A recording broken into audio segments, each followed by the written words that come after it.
Excuse me. We're streaming, but not on Facebook yet, so just Okay. FYI. All right, everybody. Thank y'all so much for joining us live on CAG Chat. I am your host, Sherman. I am joined by Derek, Tanya, and Levon, and Donna will be joining us at some point doing this live. She does her own thing, but tonight we are going to be speaking with uh, candidate for County Executive Greg Holmes, and we will also update you on the receipts from the snow and ice event Fern. So tune in, make sure that you comment, and we will try to get some of your feedback um, on the live. So good evening. I'm going to go ahead and toss it over to Levon. All right. Thank you, Sherman. Hello, everyone. We are kicking off this election season rounds of interviews with our candidate for the evening, Mr. Greg Holmes, who is running for the seat of county executive. Remember, everybody, early voting starts the middle of June. And election day is officially June 23rd. Your ballots will be coming in the mail, and we really need people to pay attention to this election. So, Mr. Holmes, we're going to start out with letting you introduce yourself. Thank you. Thank you for Citizens for Accountability and Governance for the opportunity.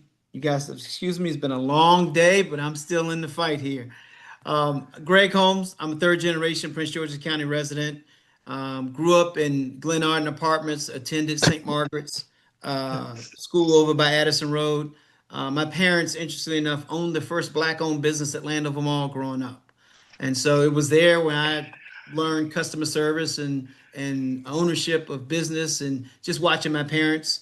I believe more is caught with the eye than said with the mouth. And so that experience has stayed with me. Been married 31, be 32 years next year, raised two sons here in the county. Attend First Baptist Church at Glenard, where my wife and I are active members of our marriage ministry. We actually facilitate marriage class and coach couples who need coaching. So, that's a little bit about me, kind of high level. I'm a business owner here in the county as well. We're doing some unique things in the technology and innovation space that hopefully we get to later on in the interview. But it's a pleasure to be here. Thank you guys for the opportunity and your time. Okay, well, thank you for sharing, but you did miss out that you attended what high school and what I attended the university? very best high school in the area. That's Gonzaga College High School. Uh-huh. And where did It you is the very graduate from college? best high school. It is the very best high school. Only behind Suitland. Okay. If anybody needs a recommendation, let me know. And where did you go to college? University of Maryland. Prince George Community Oh, College, University of Maryland. yeah. Okay. All right. College Yeah, yeah, Park. yeah, yeah, yeah. So All right. So, thank you for that. So next absolutely. on the lineup is why are you running? Wow. This county, our county, my county. Well, let me start with this. I mentioned being a family man, and I call it my family, my sons, my wife. Anything that you call yours, you own a certain level of ownership and responsibility to. And so this is my county. I haven't lived anywhere else other than some other, some relocation that I did early on, but this is my county. And so I own this county, good or bad. And so there's a level of responsibility that comes with its direction. So we lack a new standard. I'm bringing a new standard of executive leadership here to the county that's sorely needed. And it's everything that I'm hearing from residents and voters when I'm out either at grocery stores or at community events. It always comes back to a lack of leadership in this county. And so we don't have, and so when I hear that, to me, there's no standard. And so this is about resetting and restoring a standard of leadership, a level of expectation and predictability, not only for residents, but for investment and capital investment in technology and business growth. Capital and business want certainty. They want a certain level of predictability. If not, they're not going to invest here. And we've seen that over the years here in the county. So to give us a little bit more about your background in your professional space, like what are you bringing to the table as county executive? I mentioned earlier I'm a business owner, but prior to, well, in concert with owning the business, I work for a Fortune 30 company. We're the largest logistics company in the world, and I worked in corporate development. So I work in the CEO space. I worked in supply chain and logistics development. And so when I look at what's going on right now, when it comes to the Straits of Hormuz or when it comes to supply chain and logistics, I think that experience is sorely needed right now on one hand. And then on the other hand, on the business side, right now, I have a consulting business, and I have one client right now that is spiderwebbed itself out into other opportunities in the technology space. And so we're doing some unique things in tech, and I believe that technology flattens the environment for business and for education. And without a tech infused background, our county will continue to suffer as it relates to other counties. And so I think having both the logistics background, supply chain understanding at the corporate level, and then bringing the tech knowledge to the space, I think fusing those two things gives me a unique set of characteristics and skill sets that meet this moment. Okay, great. Now tell us what your priorities are. When people like to talk in threes. So what are your top three priorities? We hear that you're into tech. We hear that Yes. you're into organizational management. We hear that you're into fiscal oversight. So how do all of those things pan into your top three priorities? Or we could phrase it another way. You mentioned what's lacking. Because we know that people like to say the sexy things, but Right. sometimes you got to strip down and just get dirty, right? And so Absolutely. we want to hear, what are your priorities, which I guess are intertwined with the things that brought you to this decision to come out of private life and become a public servant. Yeah, everything rises and falls on leadership, right? Everything. Whether it's in my home, I can imagine not being in a home raising two sons without me here providing that level of leadership and a model. Those two sons, now the world has to deal with them, right? So leadership matters most. And so we have four pillars that we're really concentrating on: economic growth, security, affordability, and accountability. And so those are our four pillars. It's like a chair, right? It's structured and built a certain way to hold whatever weight that comes. And so those are our four pillars. And so from an economic growth standpoint, it's really about how do we win the future? Because all elections come down to what are you going to do in the future, because you're not currently in that position today, right? So what does the future hold? And so I brought up technology. I'm currently involved with the largest tech infrastructure company in the world right now. And there's an opportunity to take what we're doing on the private sector and to engage and infuse the public sector in this particular technology. And it really has shown in the marketplace to be a net positive and a high level of rate of return. So it's really, how do we build out a tech infrastructure in this company, in this county, to become a destination for technology companies. I really believe that building out a new tech ecosystem, it's like a McDonald's. When a McDonald's comes on the corner, so does a Wendy's, so does the Taco Bell, so does everything else, right? And so my partnership is with Cisco. So Cisco's the largest tech infrastructure company in the world. And so they've made a commitment to not only working together, but also looking at how they can invest here in Prince George's County. And we've already done it with them. So at the community college, over the last year and a half, we introduced Cisco to the community college, and they've already invested. They've done a tech assessment of the entire campus. They're now in the process of implementing that assessment to upgrade the technology infrastructure at the Prince George's Community College. That's the first thing. The second thing is Wow. there's a Cisco University and Cisco Network Academy at the college right now. Cisco has stepped in. So when you complete those classes and now seek your certification, become Cisco certified, there's a cost. Cisco is now paying that cost now. That's normally $500, $800. So those are two efforts that Cisco has invested in Prince George's Community College. Imagine if we did that for the county. Imagine if every school, every middle school and high school had an assessment of their tech stack And we had a partnership that came in and upgraded that tech stack and boosted that to a whole nother level. Imagine the government, if the government had their technology stack reinvested and assessed. And so now we become the most tech-enabled county in the country. So I've already done it. I'm doing it at the community college on a small scale. And I mentioned McDonald's earlier. They don't do anything without first doing a pilot, right? Testing the waters. Well, we're testing it, and it's proven out already at the community college.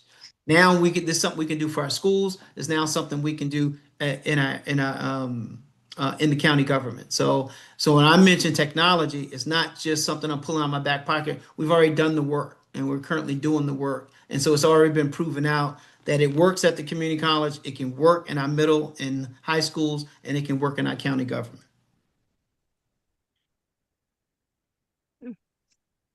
Oh, you're on mute. Sorry. Go ahead, run through your other unless somebody has a question. The other things, the accountability piece. 3 weeks ago, I announced the Office of the Inspector General. Everywhere I've talked to, everybody I've talked to wants accountability and transparency. That equals trust. So our current elected officials have lost the trust of the residents. They don't believe in what they say. They don't believe their voice matters. They feel forgotten. So we're doing a ballot initiative to put an independent office of inspector general on the ballot. That gives power back to the people. That's where the power always lies, except in Prince George's County, right? So now this gives everyone an opportunity to, you make the decision. It's not voted on by the county council or the county exec. The residents vote on that. We've done that with, gay marriage. We've done that with casinos and gaming. So it's a commonly used tool to have ballot initiatives. They're trying to do a ballot initiative right now to get rid of the at-large seats. So why not do something that holds our government accountable? And that dovetail, even though we were out first, then we follow that up with the governor and the legislature, signing the budget and putting in there, this only applies to Prince George's County. I think that's one of the most damning things I've seen a governor do, is that we don't trust you anymore. That's what that said. We no longer trust you. Yeah, we're friends with you, but we don't trust you because now it's an arm's length, right? So now I have a reason to arm's length because we no longer trust you with the money, with people's money and trust. And so the IG piece, I think is a game changer. And so it's one and then we no longer have a county auditor at the moment as well, which is also part of the charter. And so when you put those two things together, there are no guardrails, there's no accountability, and when that happens, people feel free. Our county council in particular feels free to kind of run amok. So it's not just musical chairs; it's also the Titanic. Woo, the Titanic. Right? Yeah, it's the Titanic. And so the other thing I'll talk about is affordability. I talked to Levon earlier, said I don't want to nerd out on this because I can get nerdy on some of this stuff because I'm curious. And I think that's the other thing besides leadership that's lacking. There's seem to be a curiosity about, global events or what people are really going through or the hurt. And I don't know if that's because some of the elected officials don't have families and so they can just kind of do what they want to do. I, being married 32 years and raising kids, I can't just do what I want to do. There are checks and balances in my family. But the affordability piece it's housing, it's energy, it's groceries, but it's also lack of leadership. We can't afford another 8 years like the last year or two. So that affordability just doesn't run with the cost of things. There's a cost of lack of leadership, right? There's a cost when snow's not removed and ice not removed. There's a cost when you hiring certain people and it sends a message to the marketplace that we no longer want to invest in this county because we can't get our projects done or we don't feel comfortable who's overseeing those projects. So there's an unaffordable mantra in this county by those outside this county where they don't want to invest. And so the affordability, I think a lot of people say, oh, I can't afford gas. We can't afford this leadership either, or the lack thereof, because there's a cost to it. And we've seen the cost. The governor just showed you that there's a cost to that lack of leadership. Now I have to put something structural in place to save you from yourselves because you can't do it. And then the other pillar is, the fourth pillar is security. I mean, a lot of people and I think you talked about it earlier, the cookie cutter, this is what we're going to do. You won't hear me say public safety. You'll hear me say security, right? Because at the end of the day, people want to feel that there's a level of protection, whether visible or non, around them. And I'll give it one little quick anecdote. So I told you about, I went the very best high school you could possibly go to, right? And when people that don't look like us walk through their community, they just walk with their dogs and have fun. When you come out and you're in Prince George's County, you got a stick, a cane, a bat, and all these other tools have nothing to do with walking, right? That gives people a sense that there's no security. There's not a level of protection. Why in some communities, I don't have to carry a bat. I can just walk my dog in one hand and coffee in the other.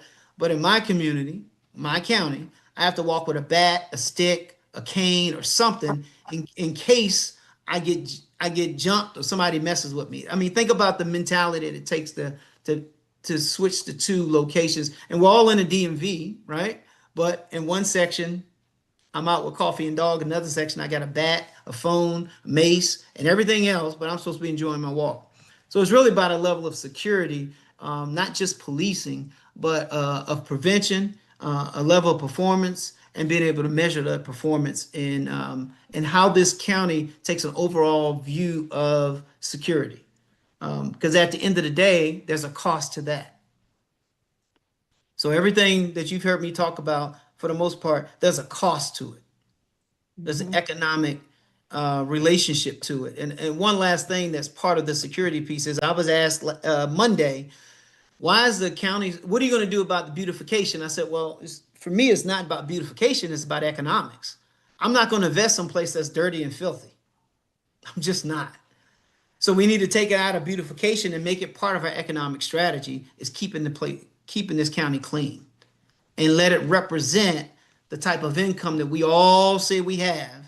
And again, I'm a third generation, so I was here when it was all white and now it's all black. And when it was all white, we never bragged about being a certain way. Now we brag about it, but we can't even hold to that standard because there isn't a standard right now, right? So we need to restore an economic and leadership standard in this county. When you come to this county, you could throw something out the window, your tag is getting written down, and we making a call.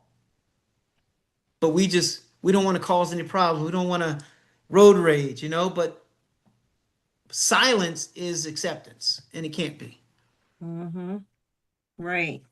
Well, you At said least not in my county. I don't know about y'all county, but my county is not acceptable.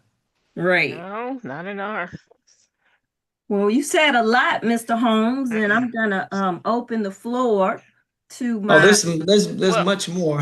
Oh yeah, well, I didn't even nerd out yet. I didn't even nerd out yet. don't nerd I- out. Don't nerd I I have out. a was gonna nerd question. out. I was gonna nerd out, and I was gonna talk about 10-year treasury yield on bonds, and with that, the impact on, the fiscal, policy, the lack of fiscal policy in the county, and how does that impact school construction and infrastructure projects and all these other things. But I won't nerd out.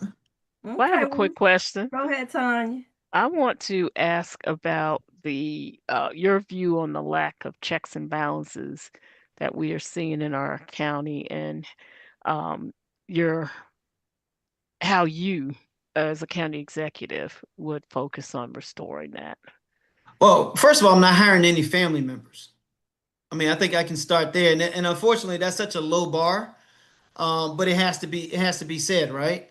Um, I'm gonna answer it this way. I was asked about what I would do my first 100 days, which I think is no disrespect, it's probably the craziest question you can ask somebody. And the reason why I say that is because there's not a business in this world that does business in 100 days. They do business in 4 90-day quarters, right? So let's work off of 4 90-day quarters. That's the first thing. The second thing is it's not about the days, it's about the hours. What I do the first 100 hours, who I hire, what type of analysis is done on the resources that we need, and who's in position matters much more than 90 or 100 or 4 years, right? So I think it really comes back to having a strategy, because I believe we've seen that plans and programs don't work. My dad was a Marine, so he talked about strategies. And so we need to have not only a fiscal strategy, but a leadership strategy to put SMEs, subject matter experts, who are industry professionals in roles that require those people in those roles. We have, whether it's economic development, whether it's park and planning, whether it's Department of Environment, assistant DCAO, project manager DCAO, all these DCAOs, none of them know what they're doing. And someone has to call that foolishness out. Because if I wanted a check, I'm sure I could beg my way in getting a $200,000 check. That's not what I want. I want what's best for this county. And being collegial and being all shucks, that gets us nowhere. It gets us no respect in Annapolis, and certainly gives us no respect in the business community outside this county. I had a conversation before I got on this call with a business guy. Well, Greg, if I support you, I mean, messing my business. I said, well, if this is the only place you're doing business, you ain't doing business. That part. You're That's not doing the thing business.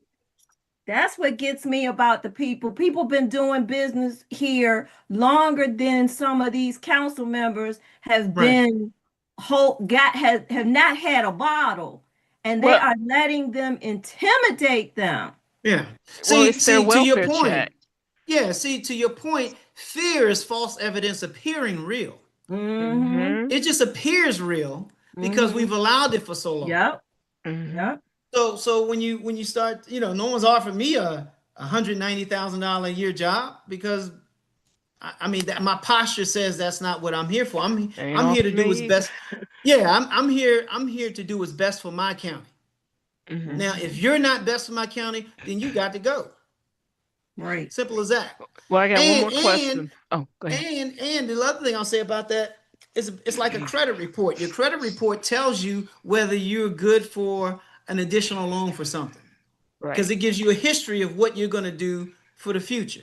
Well, if I look at the history of this last year, I don't know who is going to co-sign or sign up for this class again because your credit report, your report that you've done over the last year says you can't be trusted with our money, you can't be Mm-hmm. trusted with telling the truth, and you can't be trusted with hiring the right people that advance this county, right? Right.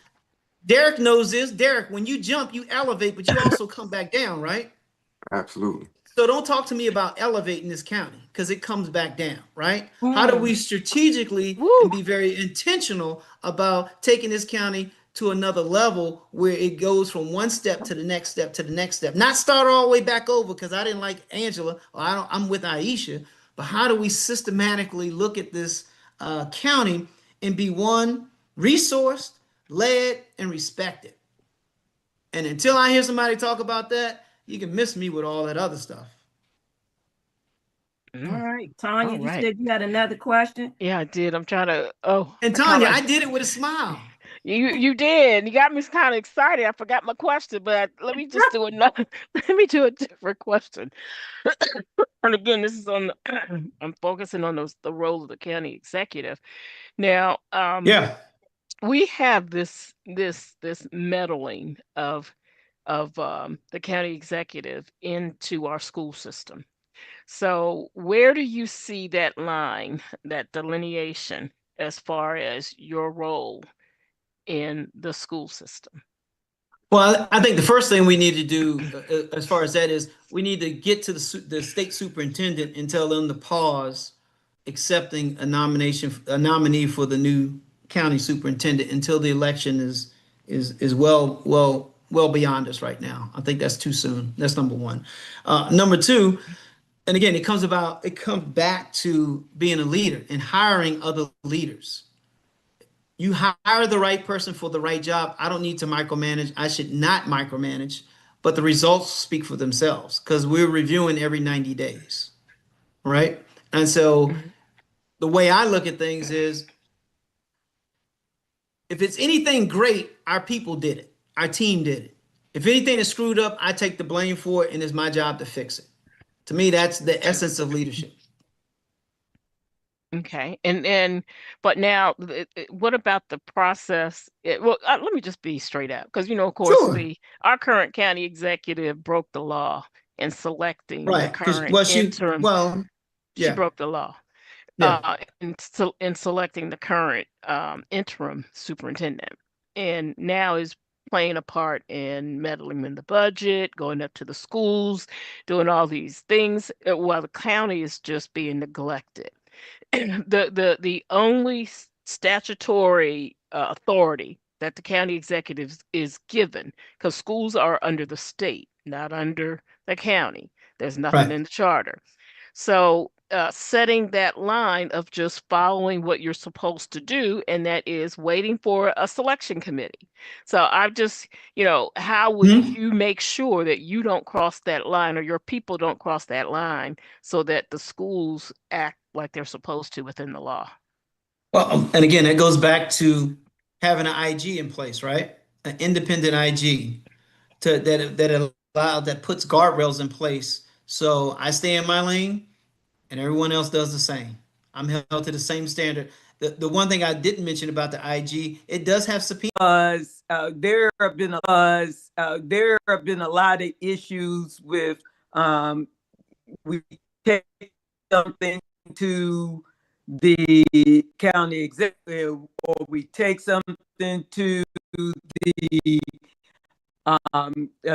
the school boards or our representatives, and they say that the theme is, people will be accountable, but they are not held accountable for things that are being done right in our eyes, right? What does accountability mean? Yeah, well, for me, it means doing the right thing right. Yes, that's what I mean Yeah, for you. yeah, it's doing the right thing right. So I'm here. So how do you? Go ahead. Okay, go ahead. I'm sorry. No, you go ahead, Don. No, I was going to say, how do you get that? I'm trying to say this not politically, but when we, with our own two eyes, how do we remove it? Wages are. I know you said we need some independence, and I totally agree with that. But it doesn't seem independence is really independent. There's some things that are, staring us in the face, like the whole video on and at a meeting at a hotel when we Right. have plenty of office space. Understood. So it's things like that. What is being done? What can be done? How do we handle that? Yeah, for me, outside of hiring the right people, when I mean the right people who's had the same vision and values that you have, right? I'm a Christian. I'm only scared of one thing, and that's God pulling me off this earth. I fear no man. I feel a woman. I married her 32 years, but that's neither here nor there. But again, it goes back to that standard that I mentioned early on, right? Because there is no standard, there's no line, people don't know where to go. I want to clearly establish an executive leadership standard for this county, or what goes and what doesn't go. Period. We attend the same church. When I mean doing the right thing right, is you don't own that seat. The people own that seat. I work for you. We attend the same church. This is my second question. We attend the same church. And Okay. One of the things I attempted to do is to get the church's involvement with things that were going on, more so at that time with school systems that was out of control. Is there any thought of bringing churches or getting feedback, somehow getting assistance with the church, looking at, I didn't have authority to do. Okay, I'm kind of diverting from calling out the name on there, but Yeah, but remember, you're a little off topic but because when you that's on the bring it to the school. church, Yeah. I know. I'm saying overall, how did not? Right. I mean, it's even the county as well, because if you go, when we send things to La Fianda, and they're at a different level, okay, and if no one's doing anything about it, the independent So office, Donna, but we had those. if I can interrupt, I just, you're kind of lagging. So let me just kind of Yeah, maybe you're going whip off. the oh, I am. whip the Yeah. question up a little bit. So, the faith community is a strong entity, stakeholder in Prince George's County. And Yes. we know that people like to go visit places of worship during election season. We know that there are some pastors, faith leaders who are very involved in politics. We know that others partner with the government in safety net Mm-hmm. services such as food giveaways and sheltering during the winter. And so let me pull you out of the box of First Baptist Church of Glenarden Okay. and ask you what would your vision be for building partnership with the faith community. And let me also remind everybody that we have a very diverse religious community here, and so we want to make sure that we are not limiting any partnerships by denomination. So Mhm. go ahead, Mr. Yeah. Holmes. Yeah. I appreciate that. Well, first, I think we have to be careful, right? Because we have to be careful in how we look at our faith base in the political side. I think I'm all for, and I've talked to my pastor. I'm all for looking at how we operate and be another resource, because government can't fix or address all ills and what's going on and challenges in the community. I think that that's a unique place to really get services and support, because our churches front face along with the government. So I think there's some hand in hand things that we can do there. But as far as bringing them into the school system, and I think we have to be careful there, because a lot of churches also have their own schools. I know ours do. So we have to be mindful that we don't want to blur the lines in the type of partnership that we want to have with our churches, because they fall outside of some of the traditional things that business does, even though it's a business, but it's a nonprofit. So I think we have to be, and they get their money not just come from tithes and offering, but they also have access to capital because of their designation. So I think we just got to be strategic about it, and be intentional, not have them try to be all things to all things, but really kind of define a lane in services, support in the community. I'd love to see our faith base get more involved in our youth.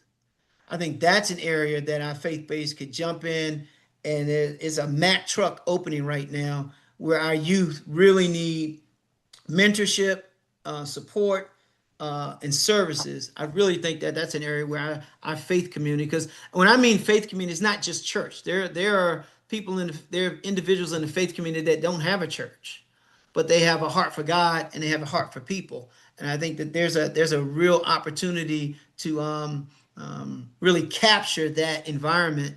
I actually had a fiscal idea that I brought to some pastors, and they they didn't understand it, because they work out of silos for the most part. And so first we have to get them out of their silos of their church. No, it's the people's church. It's not your church. It's belongs to the people. If people go other places, you have no church. So Exactly. it really belongs to the constituents. But now you service the constituents in God's name. So I really think that there's a great opportunity in our youth and our seniors to really jump in and do what the government can't do, and doesn't have the funding to do. Okay, great. Thank you. So, Derek, before you go, I'm gonna step into the Facebook, into the chat. Thank you all for watching. We did not acknowledge our viewers who are live with us this evening, so we appreciate you. The question from the Facebook chat is, what's your background managing large budgets um, and being fiscally responsible? Yeah, so it's not just managing the budget, it's about creating a whole new revenue stream. I did that for my former employer. I created a $100 million annual revenue stream for a Fortune 30 company. And so not only did I create it, I created the metrics around what success looked like.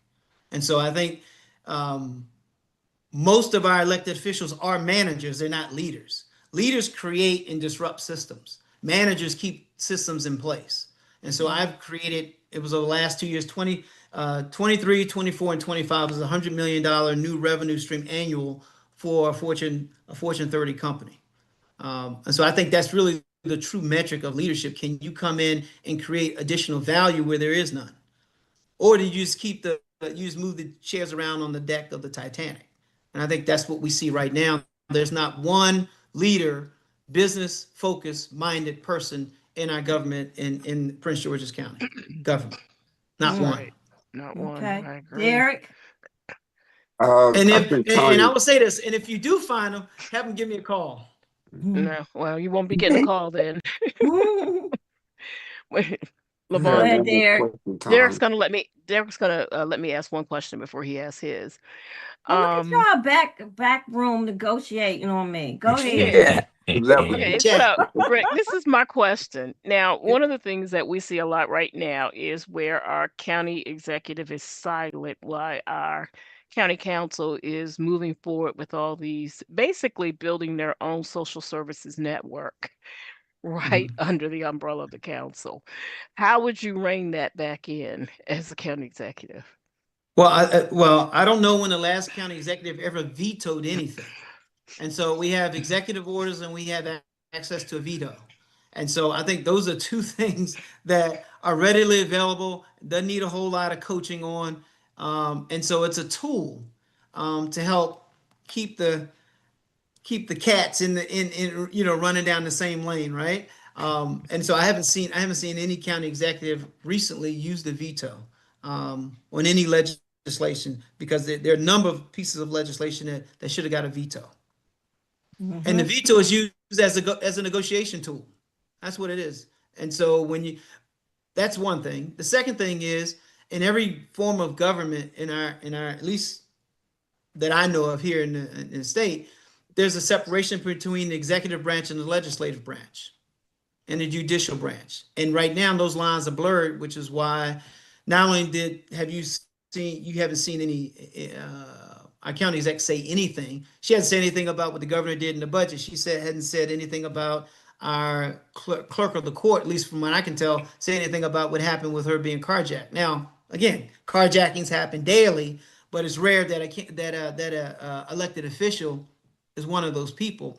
And so to not say anything about that, again, silence breeds what? Acceptance Mm-hmm. or lack of leadership or failure of leadership, however you want to put it. But it's never good when the executive isn't an executive. Right. Yeah. I Excellent. thank Yeah. you for coming back to the separation of the branches of government. That was kind of part of Tanya's question earlier, and I'm glad that you came back and really addressed it because they've created this fraternity, sorority, family Right. reunion vibe that is, just digging us in further into a hole. So, Right, Derek, right. go ahead with your question. Greg, I have a two-part question. The first part is county execs need to have transparency, integrity, intestinal fortitude, and how they move. I do know somewhat of your background many years Mhm. ago. I know the type of person you were growing up, but in transparency, how would you win the trust of the county back, man? Because uh, I'm gonna be honest and say what I have to say. From a political standpoint, politicians get on uh, podcasts on the news and they say what people want to hear and what makes the community feel good. But in my opinion, it's very seldom in recent years that we've had one that has really stood true to what they said when they were running their campaign and what is truly needed for the community, and Mhm. not just filling all the developers in their own pockets with money. So, can you speak to how you will win back the county's trust and love in the county exec? Yeah, daily. Leadership happens daily, not in one day. And so, in order to fix what they're broken, in order to fix what they have broken, um, we have to do it on a daily basis. It's not just about who we hire and examining resources, but it's really about caring. I'm a huge John Maxwell fan. And John Maxwell, he's a foremost authority in leadership with a Christian posture to it. He said, no one does anything great alone, right? And so it's going to take a team effort to really, so it's not just about the county executive. It's about building out a team that can win that over because I or whoever can't be everywhere. But it's really about how do you put the right team that can then go out and be ambassadors for what's best for this county. And so I think that's really what it starts. And I mentioned it, those first 100 hours. Who do you hire? Who is of the same ilk that understands that this is only for a moment? This is 4 years, not 8, not 12. This is 4 years, right? So how do you look at it in a 4 year standpoint every 90 days and every day getting up and saying, what can I do to advance this county? What can I do what's best for this county? And then having a Christian foundation.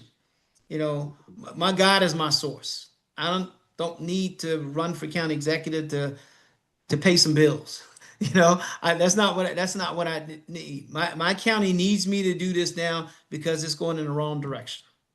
And because of the influence globally on local governments, if we don't have somebody that's fiscally sound and has a heartbeat for business and people, then we're really going to be another 4 or 5 years behind where everybody else is going. I want to say something else about that. I think recently I just saw that the park and planning leadership and EDC and some other folks went to Frederick on a day trip.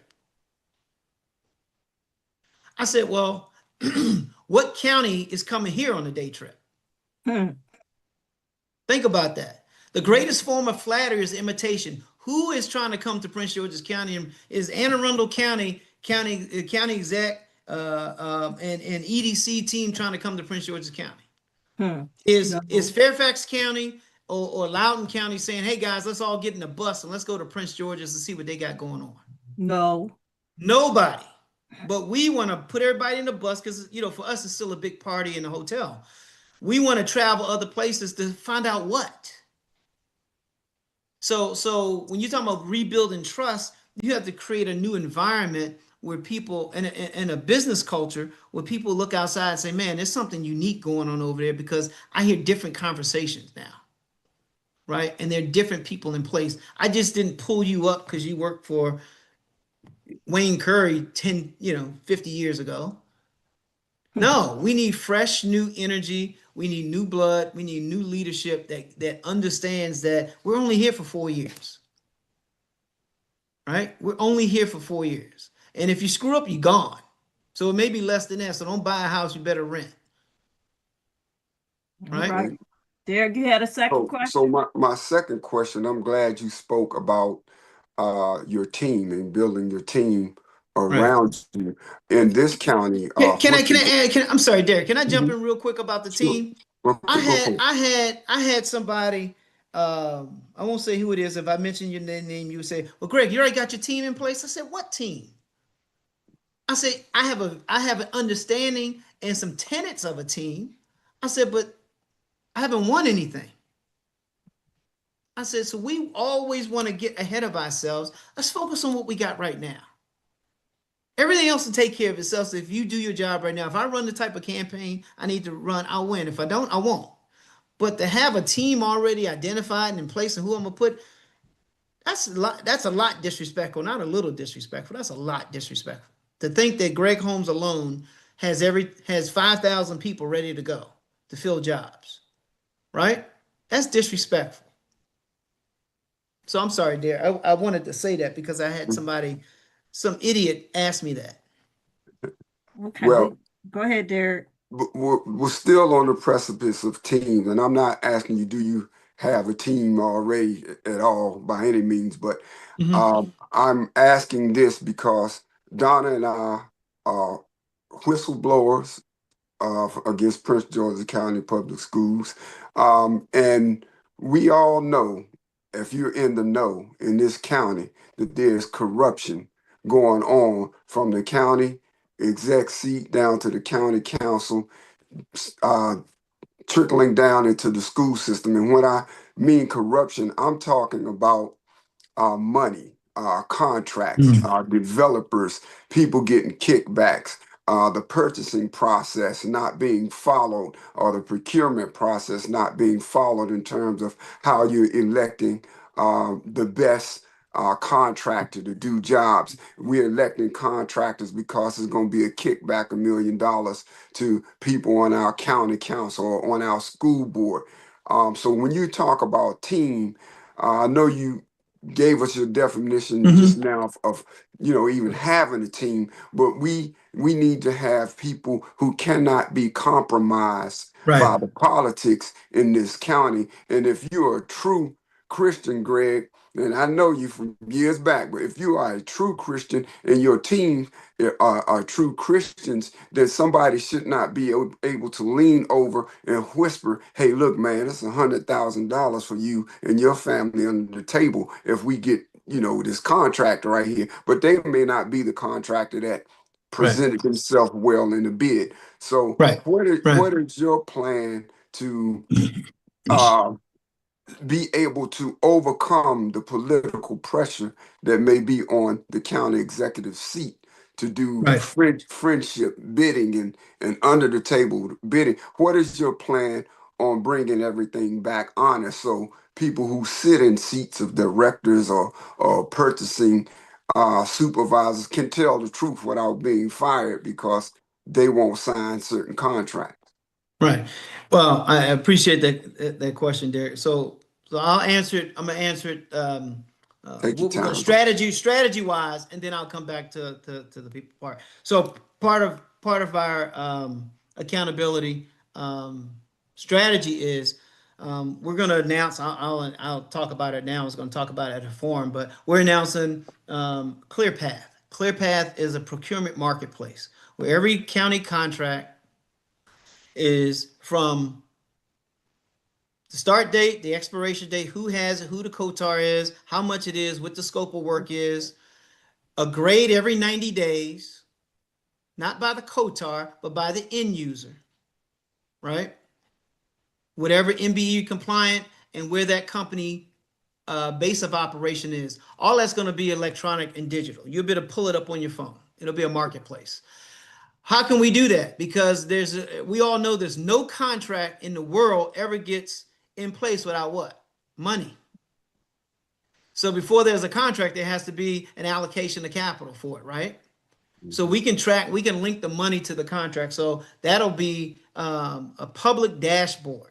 So that's number one. So you talk about transparency. So we'll start with the transparency. It's called ClearPath.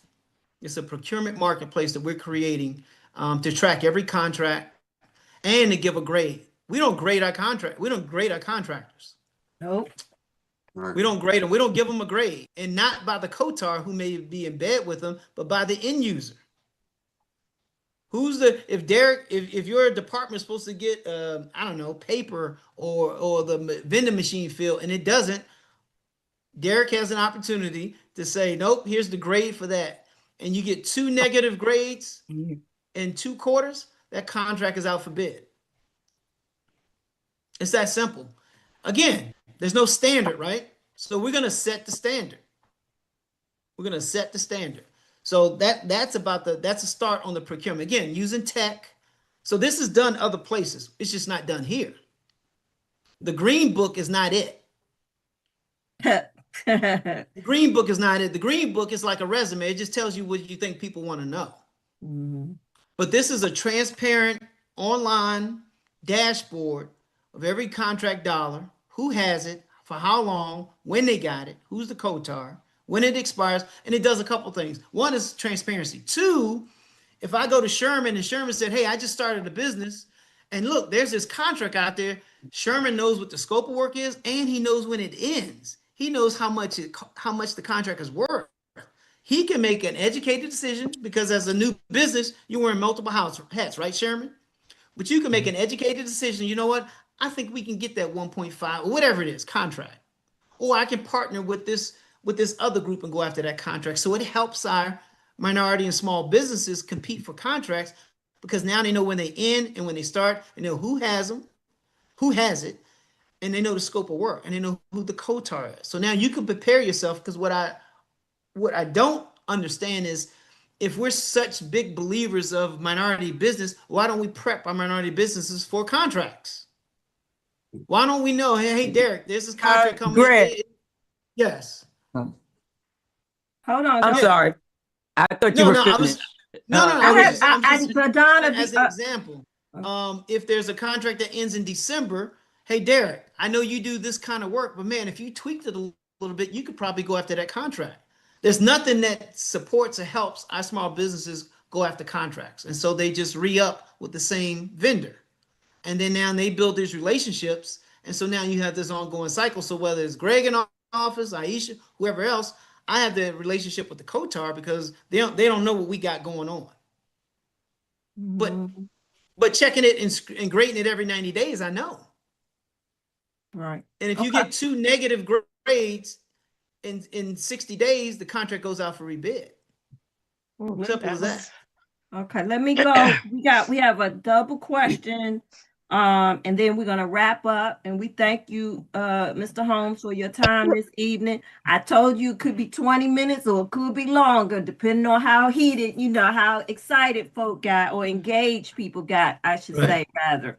So in the Facebook chat, we have budget questions, and I think Yeah. you can answer it all together. Because my last question was going to be about the zero balance budget that the county executive said she fixed it. And so Right. the questions are, how do you close the budget gap? And what about our AAA bond rating? How would you bring that back? Oh wow. All right. So first of all, right, I get the nerd out now, right? So first of all, there's nothing called a balanced budget. Either you have a budget or you don't. It's revenues and expenditures, right? Either they meet or they don't. So there's no such thing as a balanced budget. All right. So let's just put that out. We do not have a budget right now. And there are a couple reasons why we don't have a budget, because by a show of hands, how many people's energy bills have gone up higher now than they were in January? Okay, so our county has we either own or lease 160 buildings, almost 7 million square feet of space. So if your energy costs went up, guess what happened to the county's energy costs? Mhm. And if you couldn't predict it, you couldn't predict January to April. How did they do that in the budget? Because energy costs in December, we weren't at war with Iran. So energy costs were here. Now we are. We started a war and energy costs have doubled. So how did you factor that into a budget? It's impossible unless you know something, unless you're from another world and you already been here before. There's no way that we have a budget right now because you can't factor in just the energy. So we have, and number one. Number two, half our building stock of 50 years or older. So we're still using coal and we're used to using oil. All that has gone through. Crude oil right now is the highest it's been since last year. So you didn't factor that into the budget. So we don't have a budget right now. We're a deficit. We're running a deficit just on energy alone. Energy costs alone, we're running, right? Because again, if your energy costs have doubled since January and you have one house or one apartment, we have 160 plus buildings. And you couldn't have factored that in because you didn't know we were going to start a war. Right? So right there, so I don't need to go on any further. We don't have a budget. We have a deficit just on energy cost alone. Just on lights, HVAC, oil costs, we're running a deficit. So the question is, how do you fix that? Well, one, we don't have a lot of power over global affairs, right? To bring energy costs down. But there are a couple things we can do. One, we can go back to remote work. Right now, the requirement is for everybody to come in to work right now. Well, Singapore just sent Singapore and India right now sending their workers home and work from home because why? They get oil out of the Straits of Hormuz. So we have to reduce our own costs, energy costs, and one way you do that is you go back to remote work for for non-essential employees. Mm. Then you extract yourself out of some bad leases that I know we have, and you put some of your buildings on sale that you don't need. So we have to look at liquidity right now and tighten our own belts. Even in your own household budget, you look at your budget and say, okay, we can't go to the movies. Certain things you just can't do anymore, right? So we have to consolidate our real estate. We have to send our people. We have to go back to remote work, so we're not using lights and energy every day. We were actually more productive during COVID than we are now, and we have to infuse our technical infrastructure to handle really using dashboards and technology as an efficient way to get work done. So those are two things we can do immediately. We can immediately go back to remote work. We can look at how do we look at if we just reduce 10 to 15% of our real estate stock right now, that'll create a revenue stream for us that we don't currently have. Which we've done before. Which So we've done before. So yeah. But we need to do that, but we weren't double and triple in our energy costs before. Right. But what I guess what I'm now. saying is we started down that path, and of course it was not continued. But the last thing I want you to say, because I know burning ears probably want to know, is your take on SB 1005. I know you mentioned the budget notation that the legislators put in and the governor signed, because I was told to not give Governor Moore full credit for this. He could have said no, though, right? He could have said no. No, he couldn't. He couldn't have said no. Well, you know what I mean. So, please talk to the people, not so much about SB 1005, but what's your take on Maryland National Capital Park and Planning Commission? I don't want to sway one way or the other. So that's as neutral of a question that I can ask. Yeah, well, I think everybody believes it could probably operate better and do some things differently. But the break up from Montgomery County, I think it's short-sighted. I think the folks who want that are ill-informed, and I think it hurts Prince George's County more than it helps us because we're tethered together. I mean, I actually got calls from Park and Planning Police asking about their pensions. Think about it. It's like Costco. You buy a case of water or you can buy a whole skid of water, right? So now we want to step out our own and stand on our own 2 feet. We don't get the same benefit by being together as we would if we were apart, right? So that's why I think I know it's ill-informed and it's short-sighted. But more importantly, to get it rammed down your throat, I think is disrespectful. It shows a lack of care and appreciation for this county. And number one, and number two, it further soils the relationship or the thinking of other counties of this county. And I think that's the biggest thing. And the governor, he had no choice but to sign it, but he was put in a position where I think he wanted to sign it as well. Oh, because he knew it's certain, and Derek, and not just to pull Derek out, but I don't know if we all been on teams or whatever, but there's a certain way your coach sends you a message, right? Derek, my dad, Coach Derek, my dad would send you a message sometimes, Derek, but I wouldn't get the same message because it wasn't for me, right? Right. What the governor did was send the message because it was for certain people. Cool. Okay, so we have a culture here that Tanya always has one more thing to say. Put me on the spot.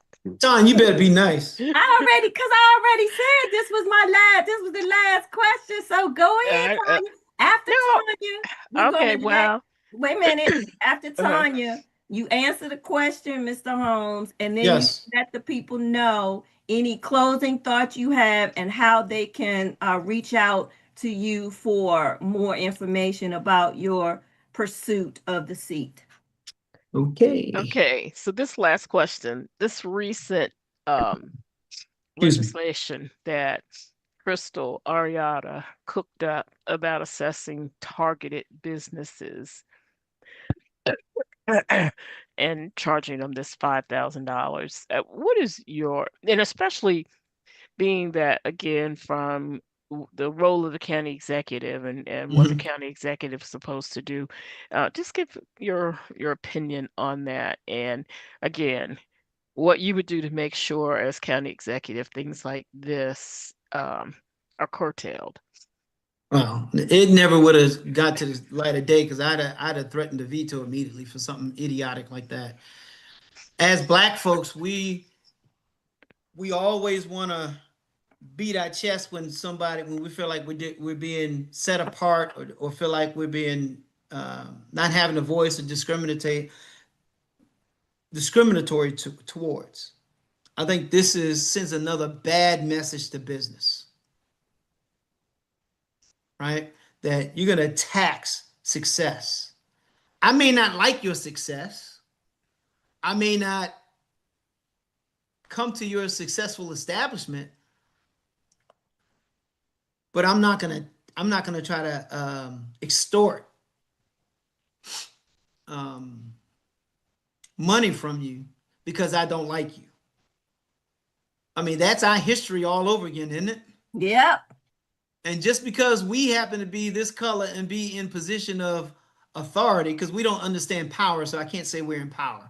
We have a level of authority, but Yes. we don't have power because true power doesn't operate this way, right? Right. True power doesn't operate this way, and so that's how I feel about it. Again, it sends a wrong message. Um, just because you can do something doesn't mean you should do something, right? And again, that's what managers do. Leaders don't do this. Leaders don't separate and pinpoint one group and say, "I'm going to do this to you because I don't like you." Mm-hmm. That's not what leaders do. Leaders get in a room and we develop a strategy of what's best for this county, and we invite you to be part of it before we throw it's called a carrot and a stick, right? Well, we just use a shotgun, right? We didn't even stop at go. It's all gas, no brake, right? Just because. And I say that because she's been on the council for a couple of years, right? Why did she do this year one? Yep. Why That did she do it part. year two? Why not do a year three? You wait till you get in a position of authority Mm-hmm. to do that, so that it comes across as weakness, not authority. And Certainly, running unopposed. right. And so, and the people have to answer for that in her district. Why is she running unopposed? Mm-hmm. So that's how I feel about that. It sends again another message that we're not open for business, um, and so we need to we need to not just be open for business. We need to be welcoming. We need to create a culture, an environment that one, we don't get screwed, but two, we get invested. We get investment, right? So I'm not for getting screwed. I am for creating an environment for investment, though, and I think you can do that with the right type of standard being set, right type of leader, and the right type of strategy put in place where um, you go to bed and wake up doing what's best for this county. And I don't see that. Well, thank you, Mr. Holmes. Your closing thought and how can people contact you? Well, thank you guys. This has been great. This is like I'll be down in a minute and it's 30 minutes later my wife comes down, right? Because Levon told me 30 minutes, but that's okay. This has been fun. Closing thoughts. We have all the talent, promise, potential uh, in this county as any other county. We lack a strategy. We lack a level of seriousness and when I mean seriousness, really professionals and adults in the room. Um, and so I tried my best not to subscribe to being the wealthiest black county. And again, I got a 70-year history here, so I've never subscribed to that. I think that's overused. It's like the word love and respect. We just use it, we just throw it out there, right? Without really understanding what it really means, because our words have power. So, what I'd like people to gather is the best is still yet to come. We have all the tools in the environment needed for success.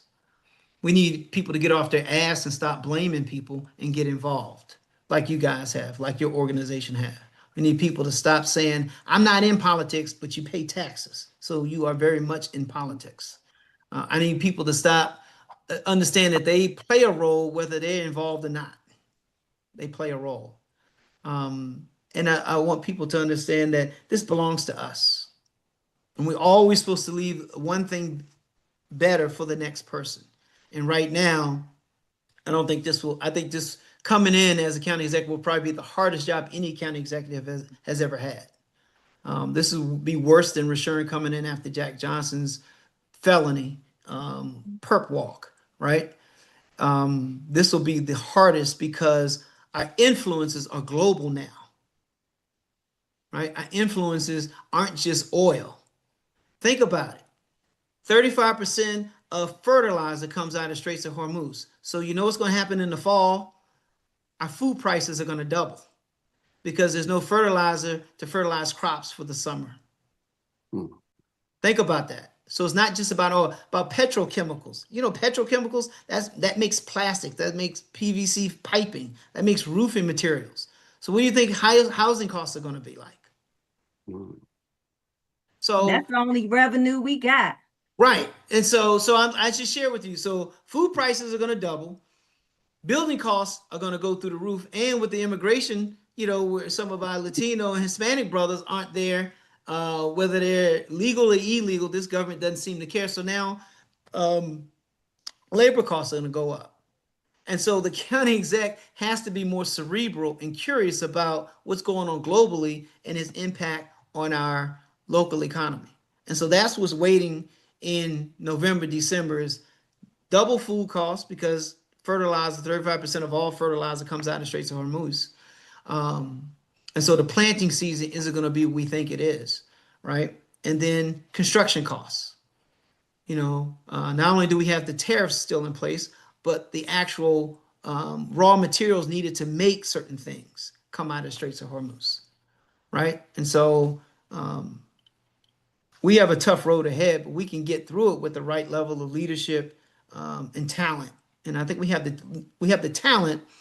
We have managers, not leaders, and that's a big distinction that I hope that your listeners and you guys take into account, that there's a difference between management and leadership. And how can people reach you?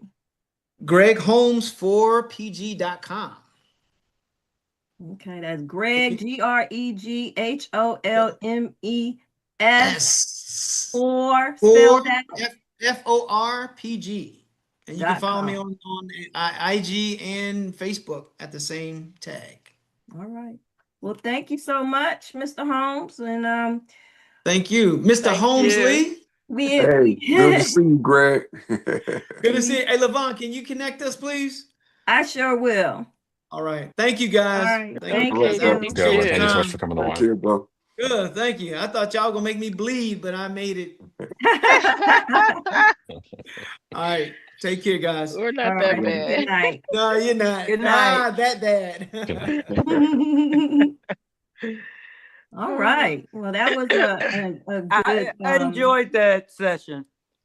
Good. You guys asked really good questions and made really good points.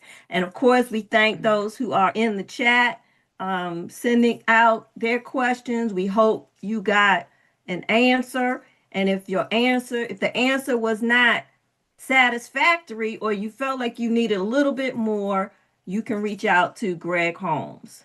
So, Sherman, I think are you next? I can, unless you want me to play the clip. Oh, you wanted me to go? Whichever you want to do. Go ahead. Go ahead. Okay. I'll start it. Ballots in Maryland are being printed this week, which means we're officially entering the phase where name recognition can decide everything in this election.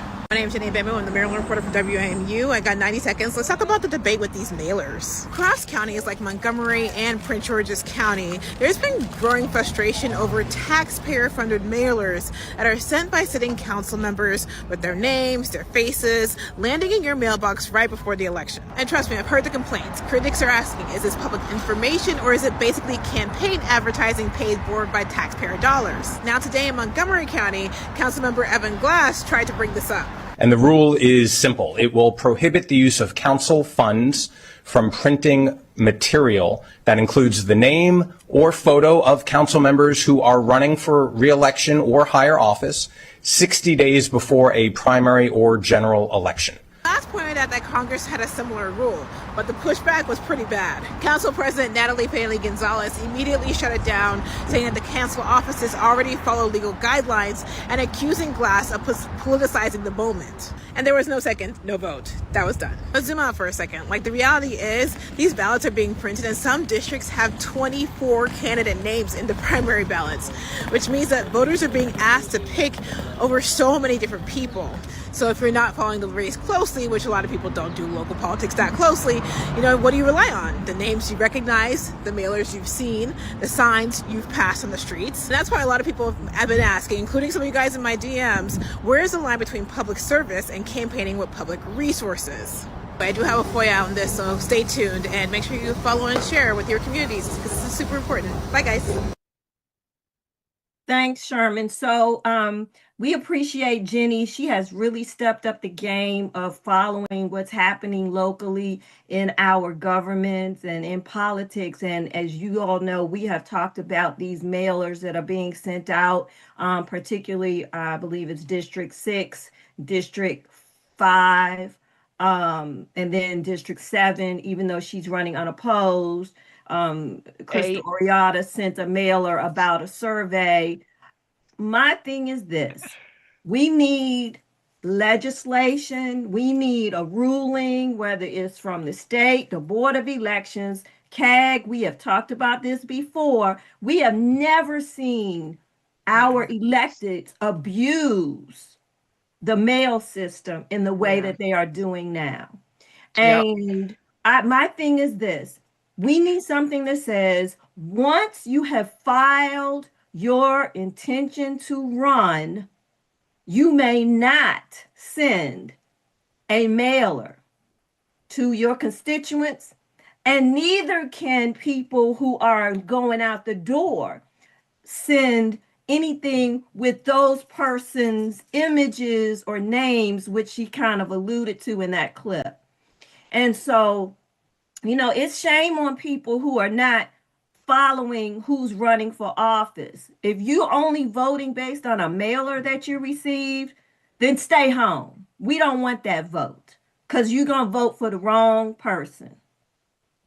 Did somebody want to? I heard somebody saying something, because we're not going to stay on this topic long.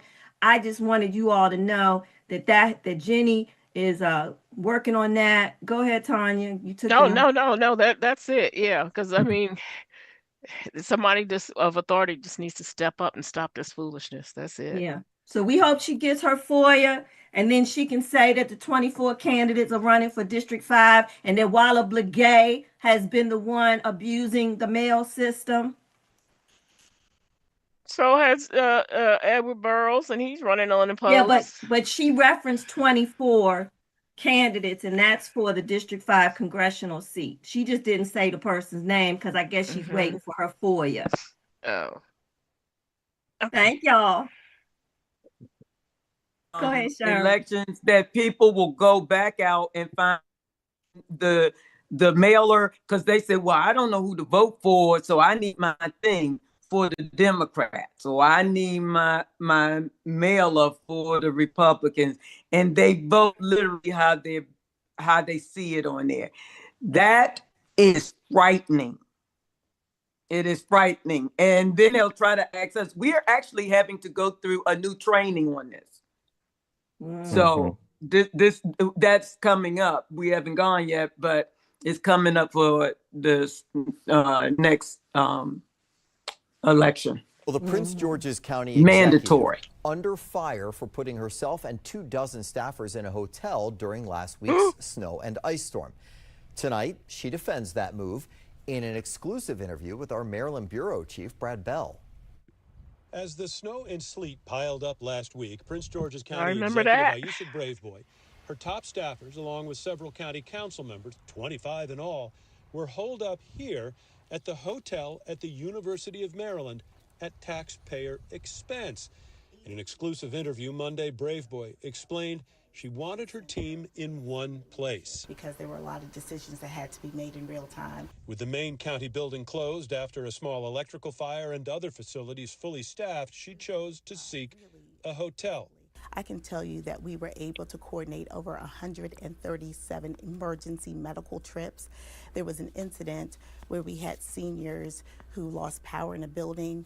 We found out, and in real time, we were able to move and transport those seniors within less than an hour. But the stay here is being criticized by some community activists, in part because of this video Braveboy and her team released, urging people to stay home.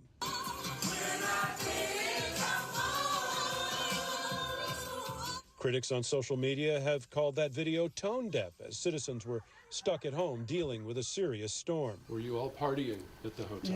No, no. In fact, you have my schedule. You'll see it. We were up at 7:30 in the morning. According to hotel invoices released to 7 News at our request, the total cost was just over $43,000 for 3 nights, including 25 hotel rooms at $149 each, a conference room at $300 per day, and an $18,000 audio-video setup. The whole storm response is going to be in excess of $16 million. So you're talking about a fraction of those costs. And the majority of those costs were actually AV and other equipment that we set up to see in real time the conditions of the roads. Now, ultimately, I asked the county executive if she would make the same decision to use a hotel again, and she said, faced with the same circumstances, faced with the same forecast, yes, she believes it was and would be the right thing to do. In College Park, Brad Bell, 7 News. Sherman, you muted. Oh, I didn't know I was muted. Sorry about that.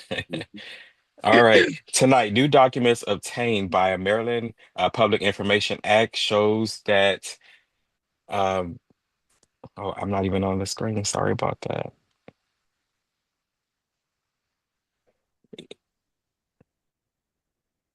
And at the center of the questions is a hotel-based operation that cost taxpayers more than $46,000. But this story is not just about spending, it's about structure. It's about decision making, and ultimately, it's about whether the county followed its own emergency management framework.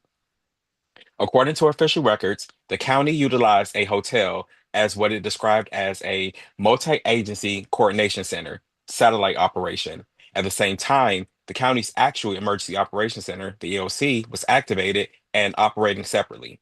The EOC is the designated location responsible for coordinating emergency response across agencies, including public works, fire, and emergency management. Officials have suggested that the co-location was necessary, of course, to coordinate leadership during the storm, but the county's own records show something different.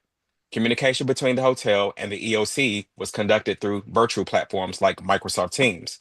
In fact, much of the coordination, including briefings, interagency calls, and external communication, was already happening remotely. So the question becomes, if coordination was already virtual, why was a large in-person executive presence necessary at a separate location? The schedule for the hotel-based operations provide further clarity. It shows a heavy concentration of press briefings, media interviews, and communication updates. Broadcasts were conducted with outlets like NBC4, Fox 5, WSA 9, and WTOP. Now, these activities are important, but under standard emergency management structure, they fall under a single role, the Public Information Officer. Instead, what the records show is a much broader group of individuals, including elected officials, senior staff, and communication personnel operating from this site. Under the Incident Command System, the framework used nationwide for emergency response, personnel are assigned based on roles, not titles. So we asked for those roles. The county did not provide them. Instead, it provided job titles: council member, chief of staff, special assistant, not the operational functions. And the county's own after action report admits essential roles were not universally pre identified. And that matters because without clearly defined roles, you don't have a structured response, you have a collection of people. There's another detail in the records that raises the basic question. The conference space used at the hotel, the same space described as a coordination site, closed at midnight. So, again, how do you maintain a 24-hour emergency operation in a space that shuts down at midnight? And that's not a technical question, that's a common sense one. So at the same time, this hotel operation was underway. The county's after action report identified staffing shortages, gaps in shelter coordination, and limitations in operational capacity. In other words, while resources were stretched in the field, a separate executive suite was being maintained. The total cost of the hotel operation, $46,521.91, including lodging, catering, and more than $18,000 in audiovisual services. That investment effectively created a fully equipped media and communications hub. So the issue here is not whether coordination was needed. It was. The issue is, why was that coordination structured this way? Why was leadership separated from the operational command center? Why were roles not clearly defined? And why was a continuous in person presence maintained when much of the work was already being done virtually? These are not political questions. It determines how decisions are made, how resources are deployed, and ultimately, how communities are served during a crisis. For Citizens for Accountability and Governance, I'm Sherman Hardy. Woo woo. I have a question. Yeah. I have a question, Sherman. What's the question? What is a webmaster doing at the hotel? They can't do their work remotely? Yeah, they absolutely should. And So, they are, and what do they have to do with emergency maintenance for snow? it doesn't have anything to do with it. They could argue and say that, oh, they wanted to make sure that the websites were up and running. But again, we see how that worked, how That So would abysmal, be an apparently, the sites that would be were. an IT person, right? Not a web person. That's yeah, how not many your IT webmaster. people were Yeah. there? They're not troubleshooting your website not No, working. that's what I'm Right. saying. They were creating websites for us to be able to enter in our information. Then they create the silver shovel, what's it called? Oh, So what that stuff. they're But creating again, I mean, websites, you don't have this all set up already ahead of time? I would Um, they came up with that silver shovel say, thing Tanya, because when all I the was at seniors school was board, bad. And so the thing about it is though, again, why can't it be done remotely? But we're talking emergency maintenance. Right. So why aren't you having you're thinking ahead and you're having all this I, stuff in place? So this is I want y'all to think about something. This was a snow emergency gathering at the hotel to work the snow emergency, correct? mhm. What am I incorrect, Sherman, in stating that there were statements made earlier during the preparatory time for snow removal like this that there wasn't money in the budget to buy the proper amount of snow melt and sand and things that Hmm. you treat the road with. So where did you come from so quickly with $46,000 to go be at the hotel, but there wasn't any money to to prep yourself prior to the winter season getting here? You could not buy the things that you would need to not have to go through what we went through on our streets. I don't understand that. Yeah, pretty much. They Derek, said it was a drop in the bucket in the grand scheme of things of being north of $16 million.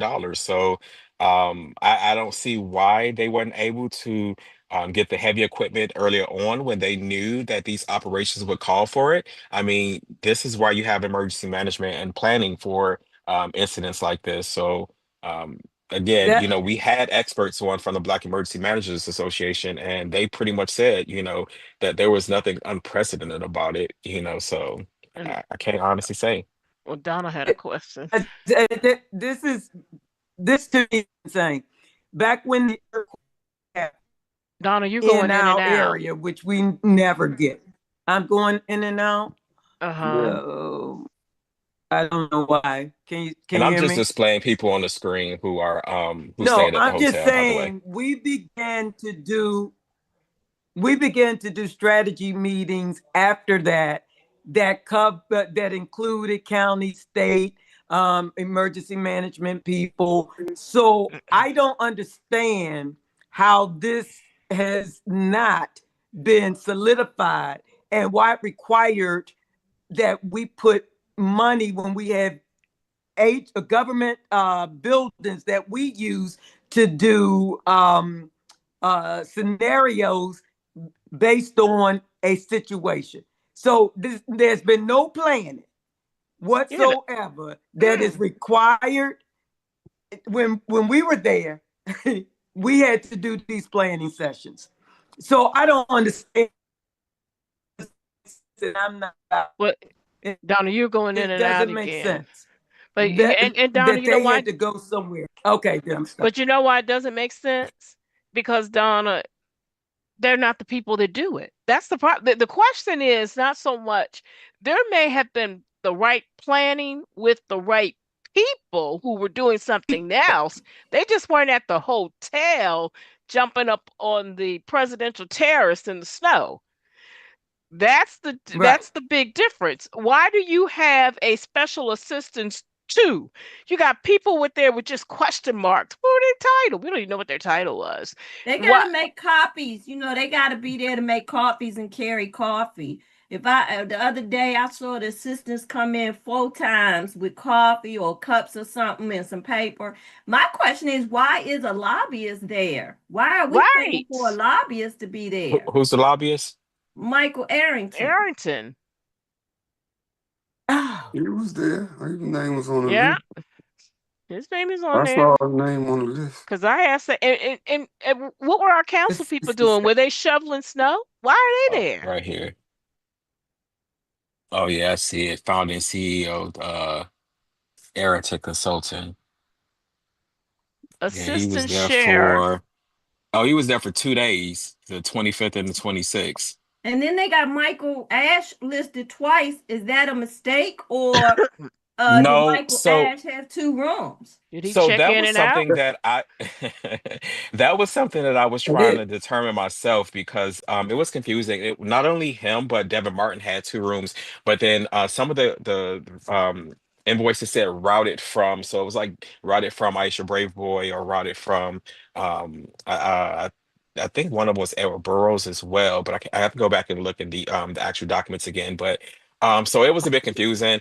I did call, but I didn't get a answer because the front desk person didn't know what I was saying, and But then he started asking questions, and I was like, "Click." but why do you But need the former communication person? They Well, have she wasn't well, former maybe yeah, then. then right. She That was the all of real. this got her fired must have been because they oh was going real hard on the administration, especially when Caroline was posting the videos with the song because I don't know if it was Coolio or if it was somebody they played, and and somebody in our group actually mentioned as well, about the video. So the video was taken down, and then people was like they need to fire the communications person. So oh yeah, I did say I that. honestly don't know if that's, Mm. was No, the she cause is and a. effect, but No, she was retired. They brought her out of oh, okay. retirement. And remember, Thomas Johnson was appointed to the position Hmm. a few months ago, and then everybody started questioning his credentials because he didn't have a background or education in communications. Now, I haven't looked on the website to see if he is still in the position, but yeah. Can you put that list back up again? That Sure. list is intriguing. I'm just trying to understand what all these people have to do with emergency management. Is this what Well, they do every? again, didn't she say they were high level officials or her administration Yeah, who were Yeah, in she here? said high that's level that's official. what she said. I'm trying to find David Murray, council administrator. Man, he just loved And look taking at our the dates that taxpayer they were there. money. Some of the council members came back Why was on David there the for four 29th. nights? Why was David there for Yeah. 4 nights? What is he It was a coordinating? I mean, this is The emergency. director, this is Edward, so he and Edward was there for 4 nights. Edward must have really been doing a little bit more because his bill was 721 and Murray's is six hundred seventy parking, three dollars. That was So, room service. parking, oh, parking. parking. hmm Oh, they parked their cars, so they drove. Okay. So, Now, th mind you, that, mm. speaking of driving, the administration did have to get picked up from DPWT and others in order to be taken to the EOC, to get through the snow and ice. So So they had, and the EOC is in Capitol Heights. I don't. Is Yes, that Somebody told me which so? one they use. I have it's to on ask. I think So Central so. Avenue. so all the way to they trucked their tails up hmm to District 1, David Murray's district in College Park with on our dime, and then they're gonna get a ride back and truck their big behinds, I'm sorry, truck their hmm tails back down to Central Avenue to work. Now, So and this is here's wait a minute, hold up, y'all. This is the other thing. Why is some people bill 3 days? I saw some 3 days, $824. Um, all she of this. probably had a suite. Go back. Yeah, let's look at Shayla because we know she Oh likes yeah, that's stealing. Let's go on that that's down to one I Shayla did see Adams that. Stafford. Let's go on to Shayla Adams Stafford. Now you took $36,000 from the school. Now $111 and 94 and you cents. see she don't. Yeah, 4 days, six. What is she there for 4 days for? And you see, and again, the operation was between the 24th and the 26th. So they checked out and came back on the 29th. It was Blagay, So the council Fisher. just had a. Oh, I wonder if the councilman is in violation of an open meeting act. I wonder if they was So what's meeting on out there. the 29th? What was significant about the 29th? I don't know if that's when they must have had another press conference. Let me look at the schedule and see what they said it was on the 29th. Oh, this is shameful. And the administrative specialists, what are they doing with emergency maintenance? This is just So crazy. here's the thing that's tripping me out. So let's just say for the sake of discussion, we're going to ignore who the people are, right? If driving conditions were dangerous and Yes. everybody should have been in one location, right? So that Mhm. they could commute to the emergency command center. Why would you not stay at a hotel in In Largo Largo. that's closer to Central hmm Avenue Exactly. and safer? You're on 202, you hit Central Avenue, you ain't on no side roads, you ain't on no Mhm. two-lane roads. And then that way, you don't have people trying to drive and make their way. That part I can be okay with. What I'm not hmm okay with is why they went to the 5-star or 4-star, the Well, hotel, and the people who are there. yeah, and I'm not okay with any council people being there. They are not Yeah, Yeah. part of the executive branch. Yeah, I I'm not They okay don't. with should most of not these be people. there. And snow dancing on the terrace? No. Mm-mm. Yeah, I'm not. Unacceptable. I'm not okay with none of this. These None are of these, our tax most of these dollars. people were not needed. You get your own coffee, you can get your Sherman, own water. Sherman, Yes. did I hear during the video that was played, she said that her reason for moving to the hotels was because the county exec building was shut down. Did I hear that? Yes, because of the arc fire that took place. Now that was a serious incident. Someone was severely injured. And I guess out of an abundance of caution, they closed it down so they can check the electrics and But again, that has nothing to do with the Right. operations. So, Those Right. people could have worked from home. They sure There could was no have. need for many of those individuals who are on this roster to be there. There was no reason for some of the officers to be there because the county executive was there. There was no reason for, I mean, I guess you said the lobbyist was there. There was no, I mean, and the executive assistant was only there for a day. The Department of Homeland Security and some of the other people who would normally, you could say, okay, maybe they could fill one of those roles. They were only there for like a day or two. So, so it's okay. kind of. Mhm. So, from an emergency procedure situation, um, in a storm like that, the people that we needed to be on the streets, clearing the Mhm. streets, salting the streets, and putting in the grunt work. I can Mhm. understand if you had to put this model with this hotel situation out there, that those were the people, the public works people that you were putting up, so you could allow them to go lay down Mhm. for a second and then get up and do another shift or do a double shift out there working. But we have high officials, spending nights at this hotel. Like y'all said, some of them probably could have worked from home or whatever. And then you not close to the EOC. Mhm. I don't, Mm-hmm. I'm not understanding that one. I mean, We planned the people. There should have been a list of individuals. When you do emergency management, we already have all the people identified. We have how they're picking us up, where that meeting point is, and where we're going to be located. How sure. was that not already defined when, in fact, like somebody like David Murray, what is his purpose? Quest, Donna, with that No question, purpose. on that list, Sherman, can you look at that list and tell me, is the director of transportation for the county on that list, and is the director of public works on that list? All the people who are involved for cleaning up the snow and dealing with the emergency, are any of those people on that list staying at the hotel? Because those are the ones Okay. that should be on that list. So Public Works was there, and let Okay. me see. Go back to the file. I have it Yeah, on my because these phone. these people are identified well in advance. If you're really doing a emergency management, we had to do Yeah, snow. We those are the had to Y'all, start doing y'all, masterminds. earthquake. y'all act like things are running normal here. Y'all asking questions for Hey, normal situations. Y'all ain't no, Well, asking questions when y'all dealing with corrupt folks. man, listen. We dealing with corrupt folks. Y'all asking questions like you got people with integrity and credibility that did this.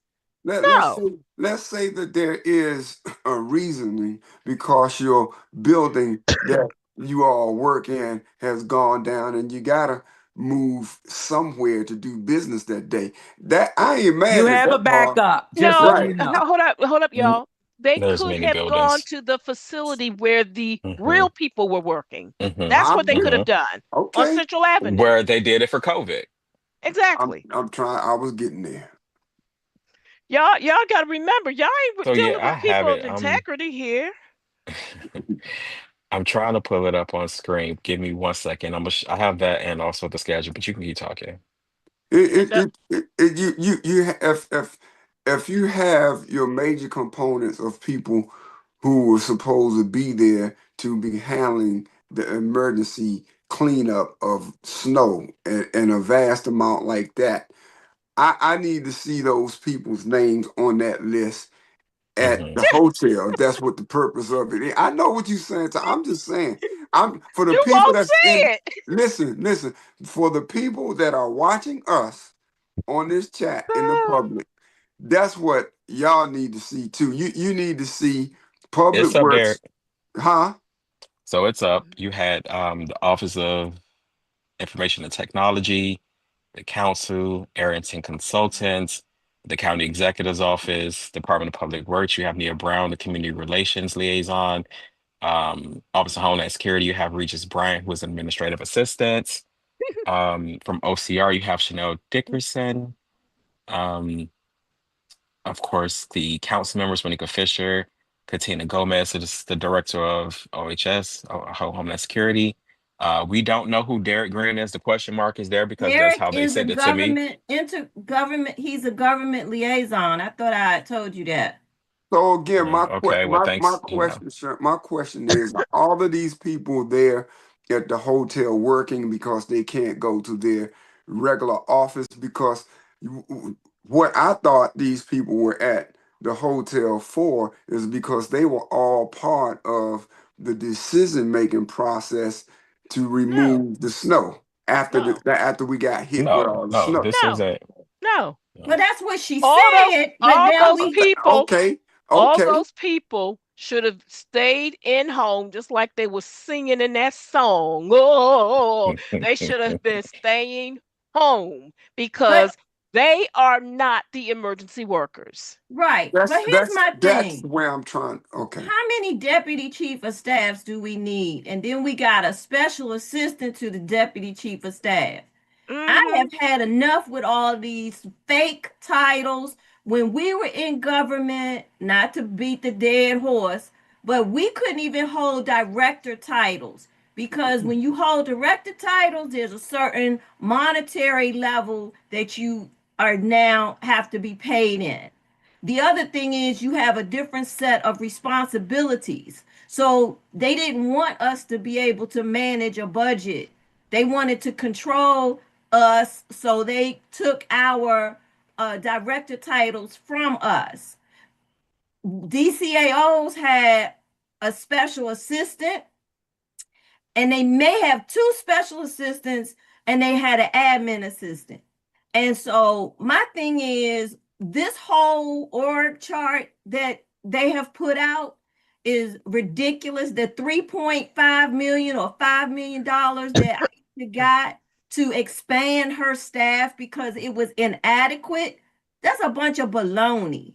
These people, we don't need all these special project people and water carriers, and we don't need this. I'm They sorry. are creating a lot of positions. That's what you really want to say, LeVon, because even with some of the programs that they've been creating and positions for the people to run those programs were definitely campaign volunteers and staffers and different people of the sort. So, Right. do No. y'all want to see the schedule?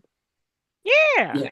Y'all Just want Let's to see see the the man, schedule? I'm let's just see the floored. schedule. I'm I just need Yeah, a floored. y'all drink. remember, we are not talking about people who do things with integrity and transparency. But Tanya, and I got you. But what we saw on the road during that storm, I wouldn't be so hard on her if she had to house the public works people who Hey, got I out. again, I'm All Derek, of them. sorry. Derek, There's 100%. a bit of confusion.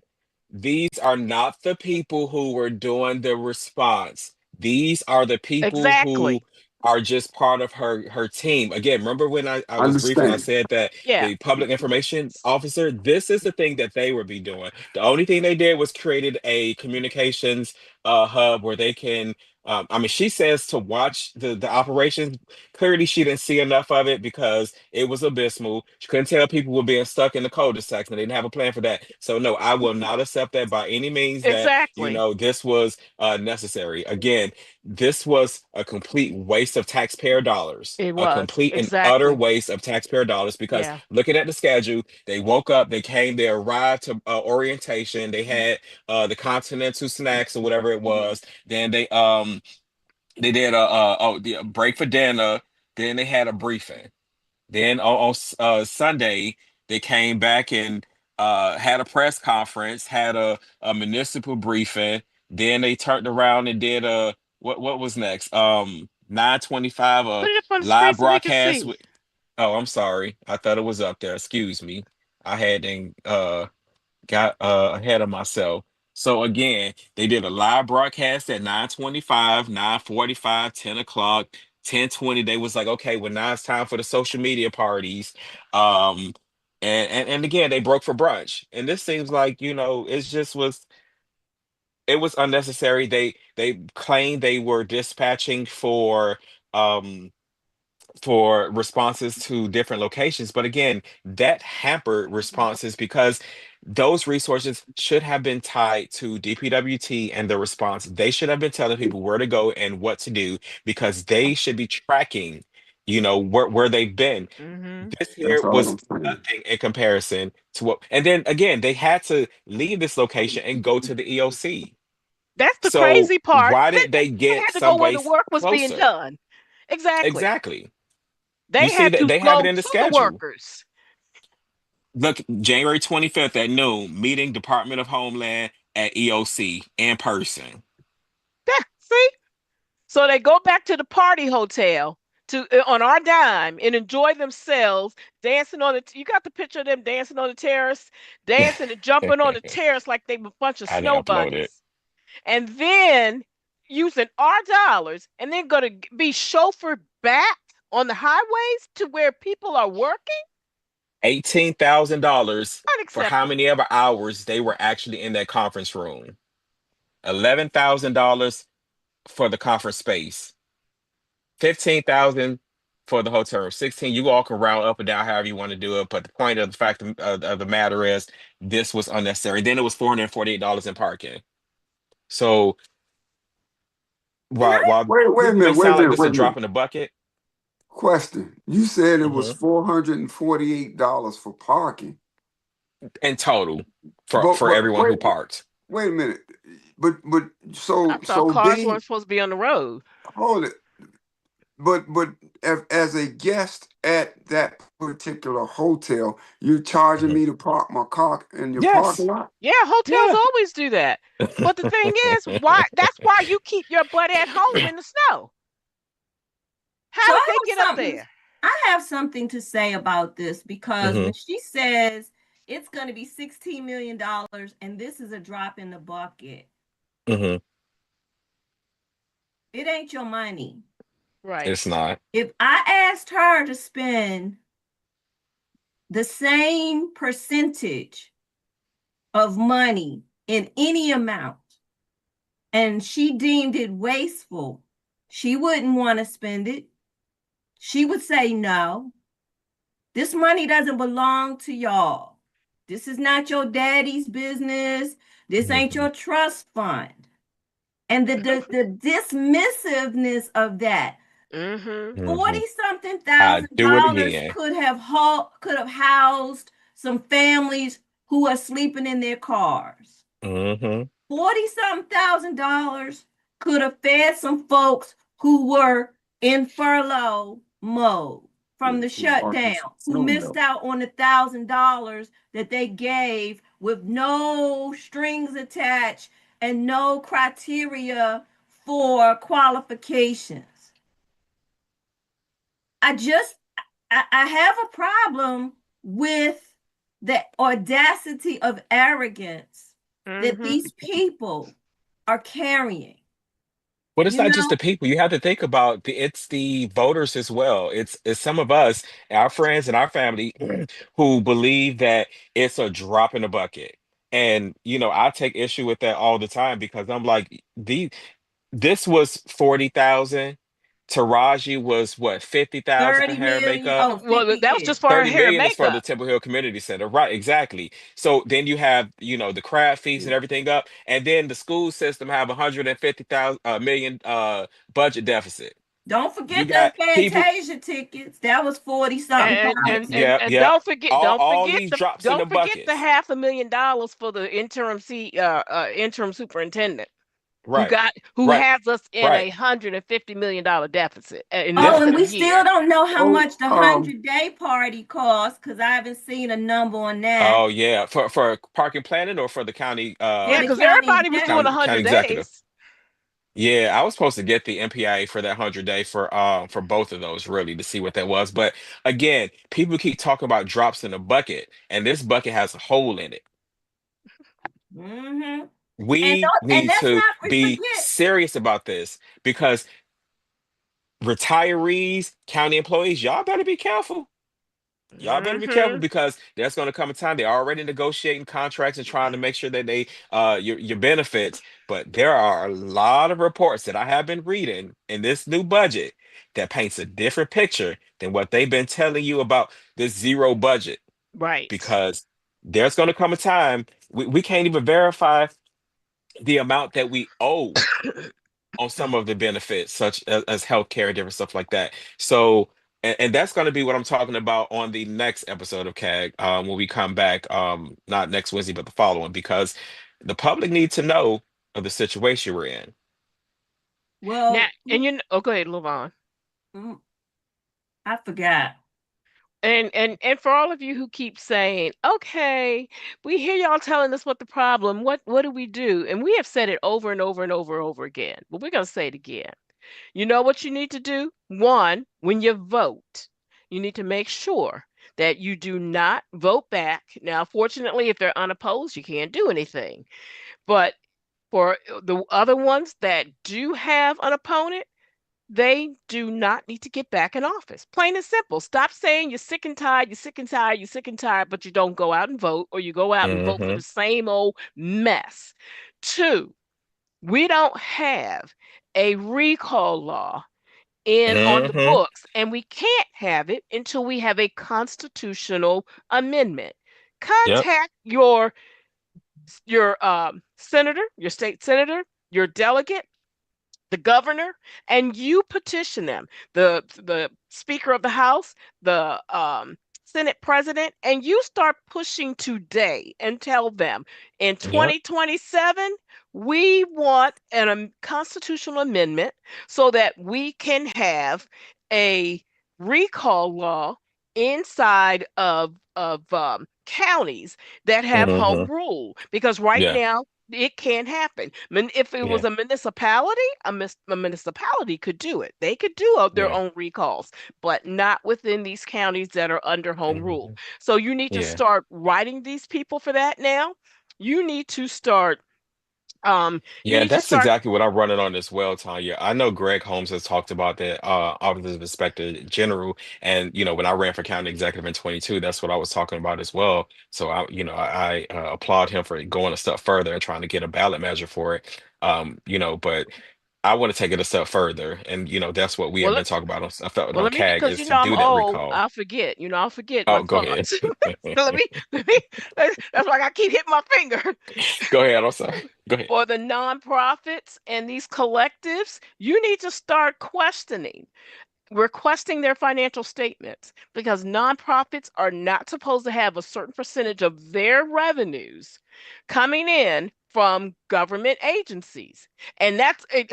Look, our government ain't nothing no more. They are a welfare system for nonprofits in Prince George's County. That's all they are. You need to start questioning these nonprofits, asking for their financials, and seeing where your tax dollars go. You need to see the reporting of these programs. You need to start requesting these things. And if they don't give it to you, then you file a complaint with the IRS. So you want to ask what to do? Yeah. And please don't come back and ask us to ask for templates of letters and things like that. Y'all got to do some homework too. Y'all got So to I do have some homework and share. so I have two things to Oh, say. Dolores has a thing coming up to teach about how to do MPIAs. I wish she would have Exactly. mentioned that or got that flyer. But go ahead, Levon. So I have two things. Number one, this bill to put pay to play burden on the liquor Wait, before stores. you go there, I do have the Friday the 29th. I'm sorry, the it was Thursday the 29th. I'll have that up so you can see what they were doing. It just says County Executive Weather and Snow Removal Survey and DPW Trip Center. So So they had to sleep uh, overnight to do that. but go ahead. We can move on to the next topic. Well. So the hypocrisy of who I call Queen KWEEN Crystal Oriata, the chair of the council, the hypocrisy of what she's doing to these businesses. And I haven't watched the video from the hearing on Tuesday or Monday. When was it? Yesterday, Tuesday, whatever day it Yesterday. was, yesterday. Well, Tuesday. I'm sorry. Yeah, today's And I Wednesday. haven't, Yesterday was right, Tuesday. I haven't watched the video yet, but I was called a couple of times about it. And with the things that she said to people, I just saw on Mm-hmm. online that she told somebody, a liquor store owner who said that they donate money to the high school, bought uniforms, did some things. Oh, you like a drug dealer who comes back Mm-hmm. to give turkeys out. No, This no, no, no, girl, no. Wait, wait, wait, wait, wait. That was not her. That was a pastor. a pastor said that? Yes. He gave it was like the Nino Brown reference. So, but she said it out her mouth No, she didn't say it. Well, I mean, it was a male pastor. at the hearing Yes. with the See, nerve. I was going to play those videos, and there was also another one where, it was a immigrant, or who was someone who immigrated here, and he was talking about his experience, and he was trying to be relatable. And baby, when I tell you, she cut him short, cut him at the knees, and was like, we are not the same. It was a lot, and there was a gap when one of them did mention that um Royal Farms had fresh, not fresh food, healthy food, but he meant to say Yeah, fresh, meaning cook, and they pounced on that. right. So I mean, that was a gaffe, but Well, overall they were very dismissive, and I had never really mhm. seen the council, from on the dais, treat people who came in at the way they did. I had to text a couple of people. I was like, is this No, that's normal? not Like, Well, let me normal ask you, decorum. was that during the same, because I didn't get to see all of the thing, but that was on the same question about the term of density and dense, and there was a council member that didn't know the that was a difference, different question. Oh, but that Oh was no, that really? was a different question. That was who during the was same it? hearing. Shayla. Yeah, it was on the same hearing because she was like, "Oh, well, I'm one of the two business owners up there now. Okay, I just y'all want need to to make sure question that. Y'all need to that do an well, there's this. MPIA. Well, that's why I was saying I'm questioning because there's three, right? There's Tim, Yeah, there's there's Tim. Hunter, and then Hmm. there's Adam Stafford, right? So Yeah. there's three people who are business owners. Well, and we need to do some MPIAs to make sure that there's no conflicts. But Hold up, hold up. Y'all done got off track. So go y'all ahead. got corrected. I take it back, but she's still Queen Crystal. I'm not taking that back. Okay, so the person said, and I was quoting somebody, so that was wrong. But my point is the way I've been told in some of the clips I saw to dismiss people because they don't live here, but they do business here, and y'all are funneling money to California to an Yes. organization to front money for your nonprofits that you stood up, for your friends that you are hiring programs out of, for businesses. How dare you be so Hmm. audacious and hypocritical? Why is Hmm. this white man whose face is on that organization, Community on the Front Line? No, that's not it. It's another organization that gets the money. Community on Frontline is the organization here. Why y'all got that man in California receiving our money? And How are not your only, taxes? How are your taxes being filed when you shipping money to California? but What's more and but wait audacious a minute. is somebody trying to get a contract for water, and they allegedly don't live in the county anymore, and they were trying to get contracts, to have their water in parks and recs, Well, and just a allegedly. correction, they're not nonprofits. They're collaboratives. Right. Well, And here's the thing that also is really murky about these collaboratives, because yeah, they're in California, and a few of them that I've checked out, their LLC is in Delaware, which really don't make no sense. So they're incorporated in Delaware, heck, working out of California, getting organizations or getting groups to sponsor in Prince George's County. It, y'all, come on. Something so Yeah, just there is was not right. definitely a litmus test as well, because not only were they asking that, they were asking, if what community members you worked with. They wanted to be hyper local. Like you had to be in, if your business was in District Heights, they wanted to know who in District Heights that you work with. And then some people brought up that, they partner with the Senator Nick Charles, and they made some comments that made me feel like Nick Charles was taking dirty money. They said he's fundraising. He's just fundraising. I heard that one. Yeah. So, well, I mean, it wasn't just the fundraising, but there was a couple of people that mentioned Nick Charles and Denise, and I'm like, ain't this y'all bestie?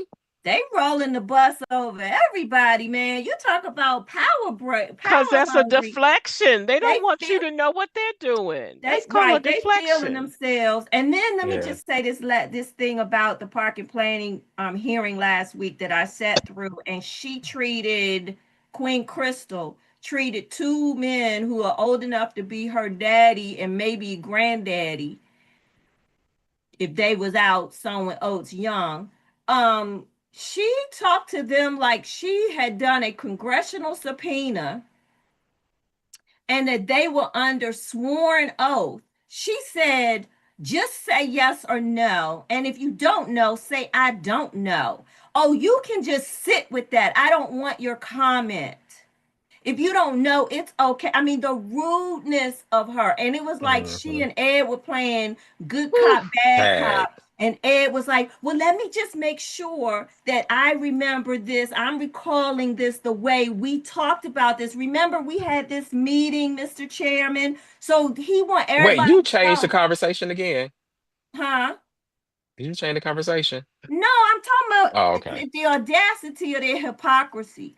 And you gonna challenge this man and then try to out him that y'all had private conversations while you got Jones House doing bypassing procurement to do grass cutting.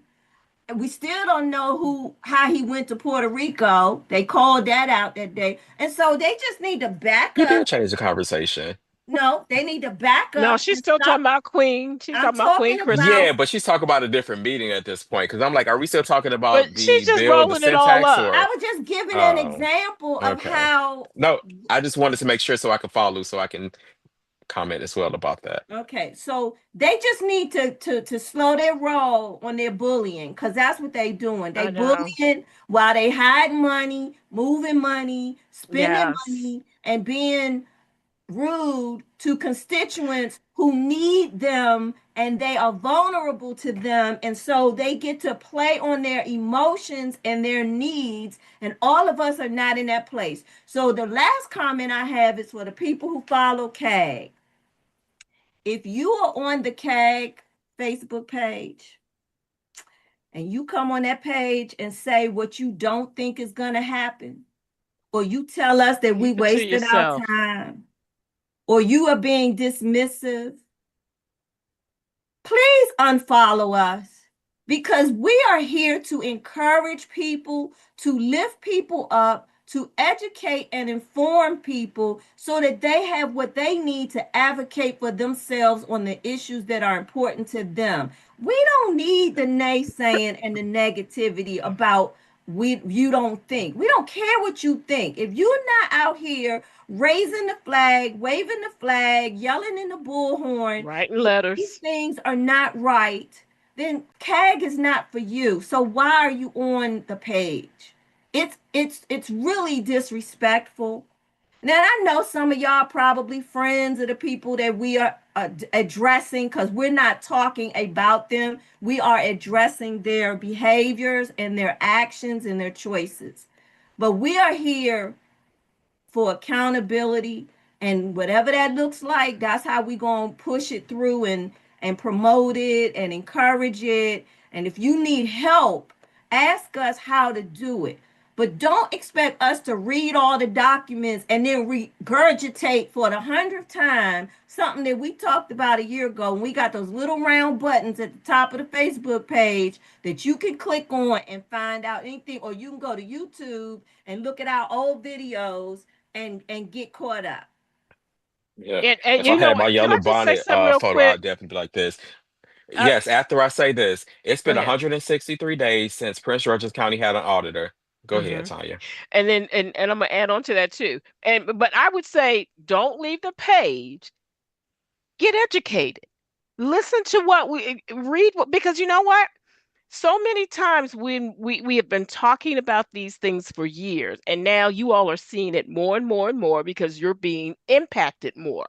So get angry, get upset, but then settle But not with down. us. Not with Exactly. us. Not with us. Settle down and then go back and read the comments. You know, and I know all anonymous comments are not always good because we know some are there to try to throw a bone or be the fly in the ointment. But you know, it's when you are on a page like ours, it's like eating chicken. You got to know when to spit out the bone and when to eat the meat. And the more you will These people don't start, like chicken. well, Somebody like chicken because the somebody girl likes farms it. up the I was street getting from ready to me, say because first I was always going to say busy. steak, but people suck the steak bone. But you gotta. This is it is a commitment. I'm gonna tell you. I will be 65 years old on my birthday. Whoop, whoop. I thought at this point in my life, I would be sitting back watching the young people like Sherman just run the county and run it efficiently. I didn't think I would ever have to get back into this same old fight. And I don't like it because I have a lot of things on my plate, but then I Well, have to don't you put that also, on me because I'm definitely gonna let this go. Listen, you but know what, Tanya?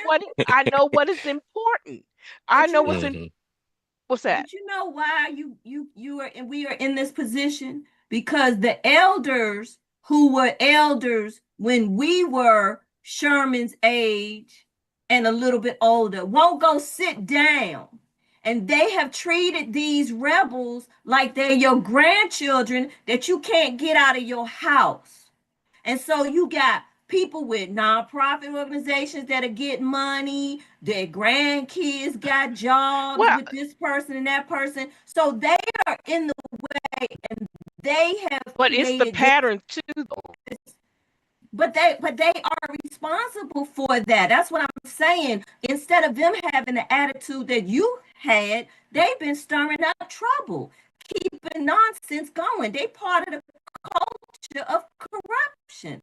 And so people like us have been bypassed for opportunities and saying things and celebrating things because the crooks wouldn't go away and they And back. there's a lot of people who are compromised. Mm-hmm. Them bones, them bones, them bones, them bones. Dry bones. My husband be watching us now. He just I can't. Oh my God, he watches my video. I feel so weird. Like, Tanya, Okay. hey babe. what was it the school system issues for another show? You muted, Tanya. I think she on the phone. Is she on the phone? Y'all got Oh, 15 minutes. I guess it was for another show then. You got 15 minutes. Go ahead, Well, there. can we shout out No, Dolores Millhouse? She I don't know is who the supposed to be saying mother. that. Tanya, give a second. I mean, not Tanya, Levon. Derek wanted to say something. No, Oh, he I was just waiting for Tanya. yeah, I didn't know if she wanted to put that out there yet, so I'll hold tight. Okay. So Well, yeah, so let's talk about Dolores. Go ahead, so Levon. Dolores is one of our CAG folk that don't be showing up online all the time, but she in the background doing the work, and Hmm. she has been honored with the Maryland Mother of the Year by this organization, Mothers of America or something like that. Let me find it real quick. And she's a humble kind of servant. She don't like to be. So she was honored to represent Maryland as the 2026 Maryland Mother of the Year for advocacy through service with the 91st National Convention of American Mothers, Inc. So congratulations, Dolores, from us and all the babies and parents who have benefited from your dedication as you work to serve the two children you are responsible for, because that's what it's about. It ain't just your household, it ain't just your babies. It's how do my babies, friends, classmates, neighbors get supported. That's it. Tanya's still on the phone. Hmm. So, anyway, This All was a right. good Well, show. yeah, Any it closing absolutely was. thoughts? No, we not frozen, Donna.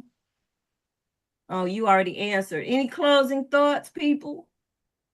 Tanya, No, I don't Derek, have I'm anything. sorry, Love. y'all. Grandkids. Woo. Yeah. Sorry, y'all. Derek Had to. had a question for you. Go ahead, Derek. Were we curtailing school system information for now? Oh, I think we need to definitely hit that on the next because there's so Okay. much. All right. But let's put. Oh, this is what I do want to tag on to what Sherman was saying. You all need to understand the pattern here. Okay, no inspector general. They fire the CFO for the school system. Not inspector general. We don't have one of those yet. We don't have a I mean, auditor. auditor. Sorry, y'all. Hmm. No auditor. In violation of our charter. Hmm. They fire the 163 CFO. days. Fire the CFO in the school system. We just heard that the procurement, um, the procurement director didn't want to do a shady deal that has to do with Liuna that Sean Joseph is pushing through, and now she's been replaced. Um, and then we have Frank Turner gone. So Is he? every place where there is someone that can hold these Pushback. criminals Hmm. accountable, Trumpian. Mm, Trumpian all the way, they have gotten hmm. rid of them. If you Mhm. all Don do and I not, know. if you all do not start writing letters to the state superintendent and to the governor and tell them Dr. Sean Joseph must go. This is the slick Willie mess that he does. He will tell people when they don't do what they're supposed to do, they have to reapply for their job. Who the heck does he think he is? He's not even the permanent superintendent, but you're going to tell somebody that they got to reply, they have to reapply for their job? So, and why is Liuna in here again?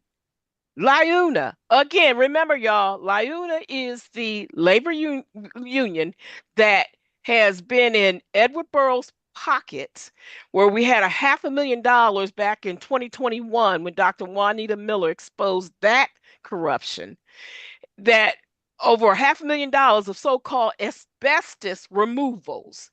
And now here they go again with another so-called asbestos removals.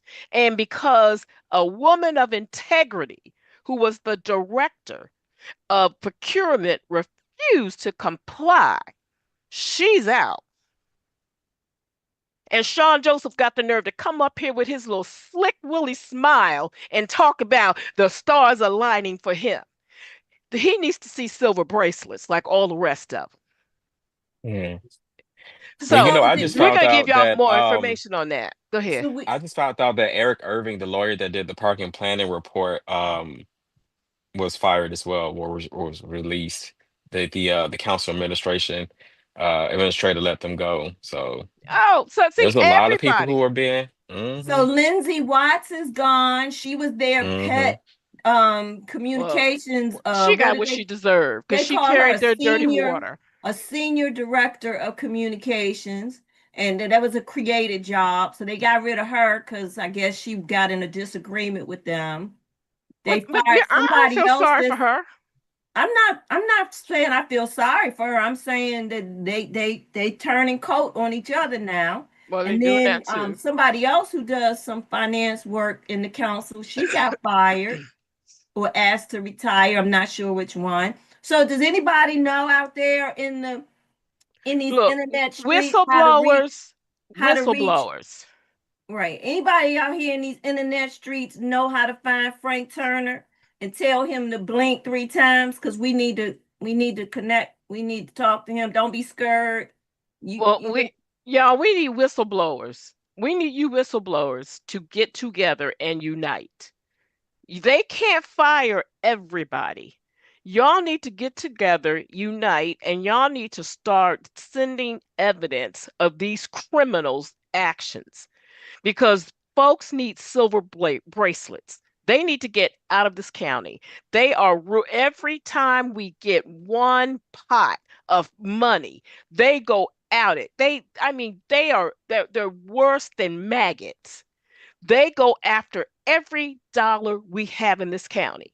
Yep. Oh, I know what I was going to add to the naysayers. The reason why it's important to send an email with your grievance, either directly from your account, or you can go on and do it anonymously, or create an anonymous email account.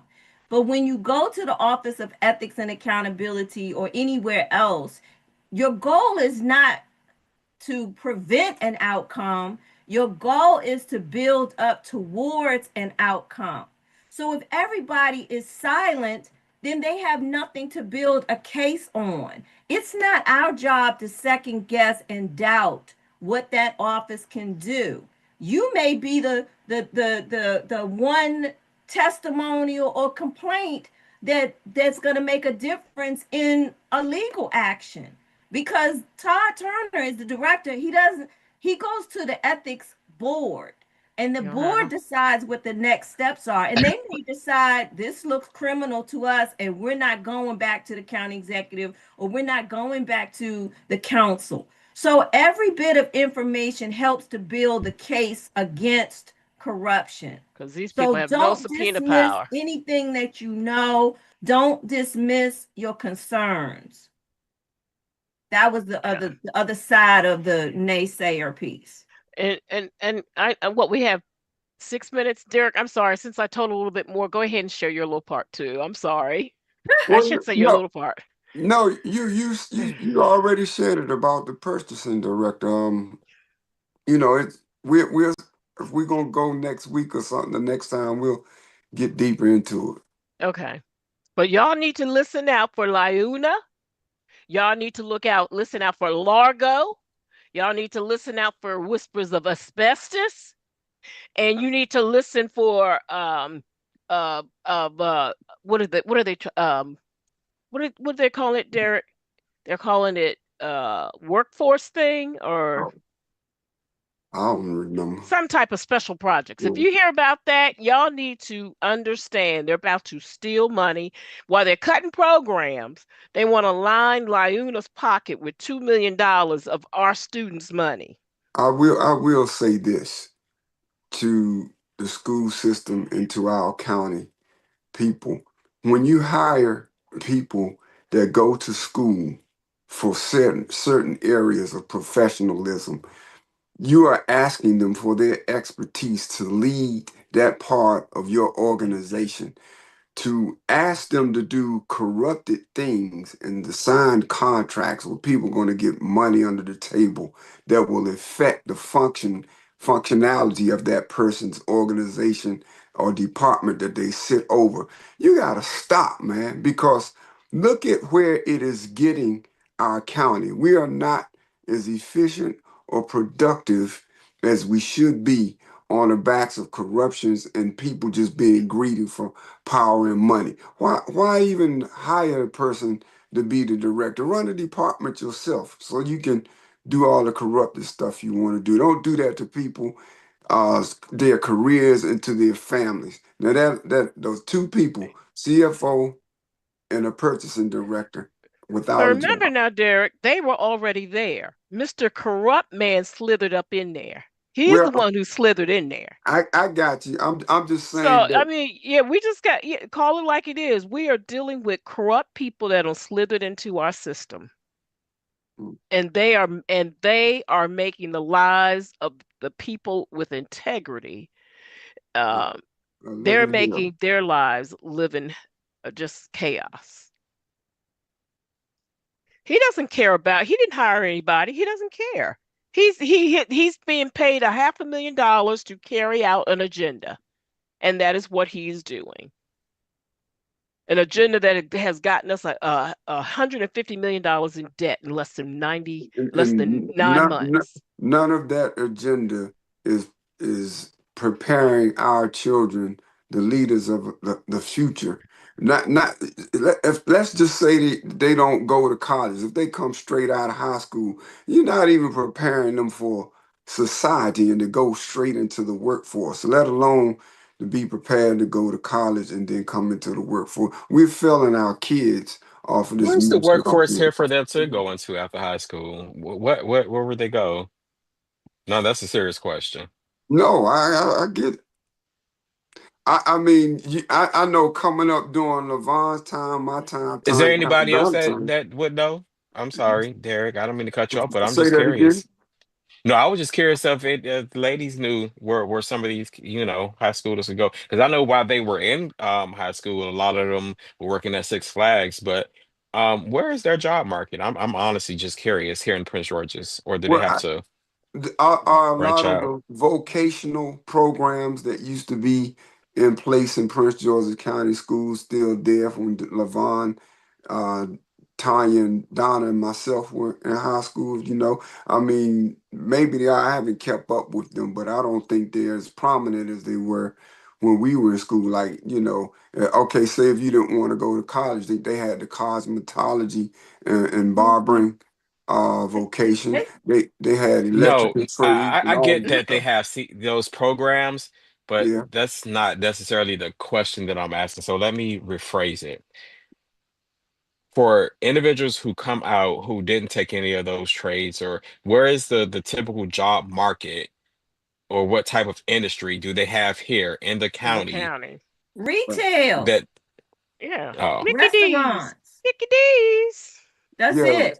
the retail and the food industry. Unless you can get a government job. Tajay. Don't forget We don't have mm, Tajay. anything. We don't have anything. And that's quite sad. it's Mm-mm. unfortunate. And now we got people passing laws saying that youth can't have mandatory sentences without, well, they can't be kept until when they are arrested and charged. You can't just keep them overnight or whatever it is. We Mhm. just keep giving pass after pass to these kids, and they out here tearing up. The mayor of DC, I don't agree with a lot of what Muriel Bowser says, but I agree with this. She said we don't like locking up children.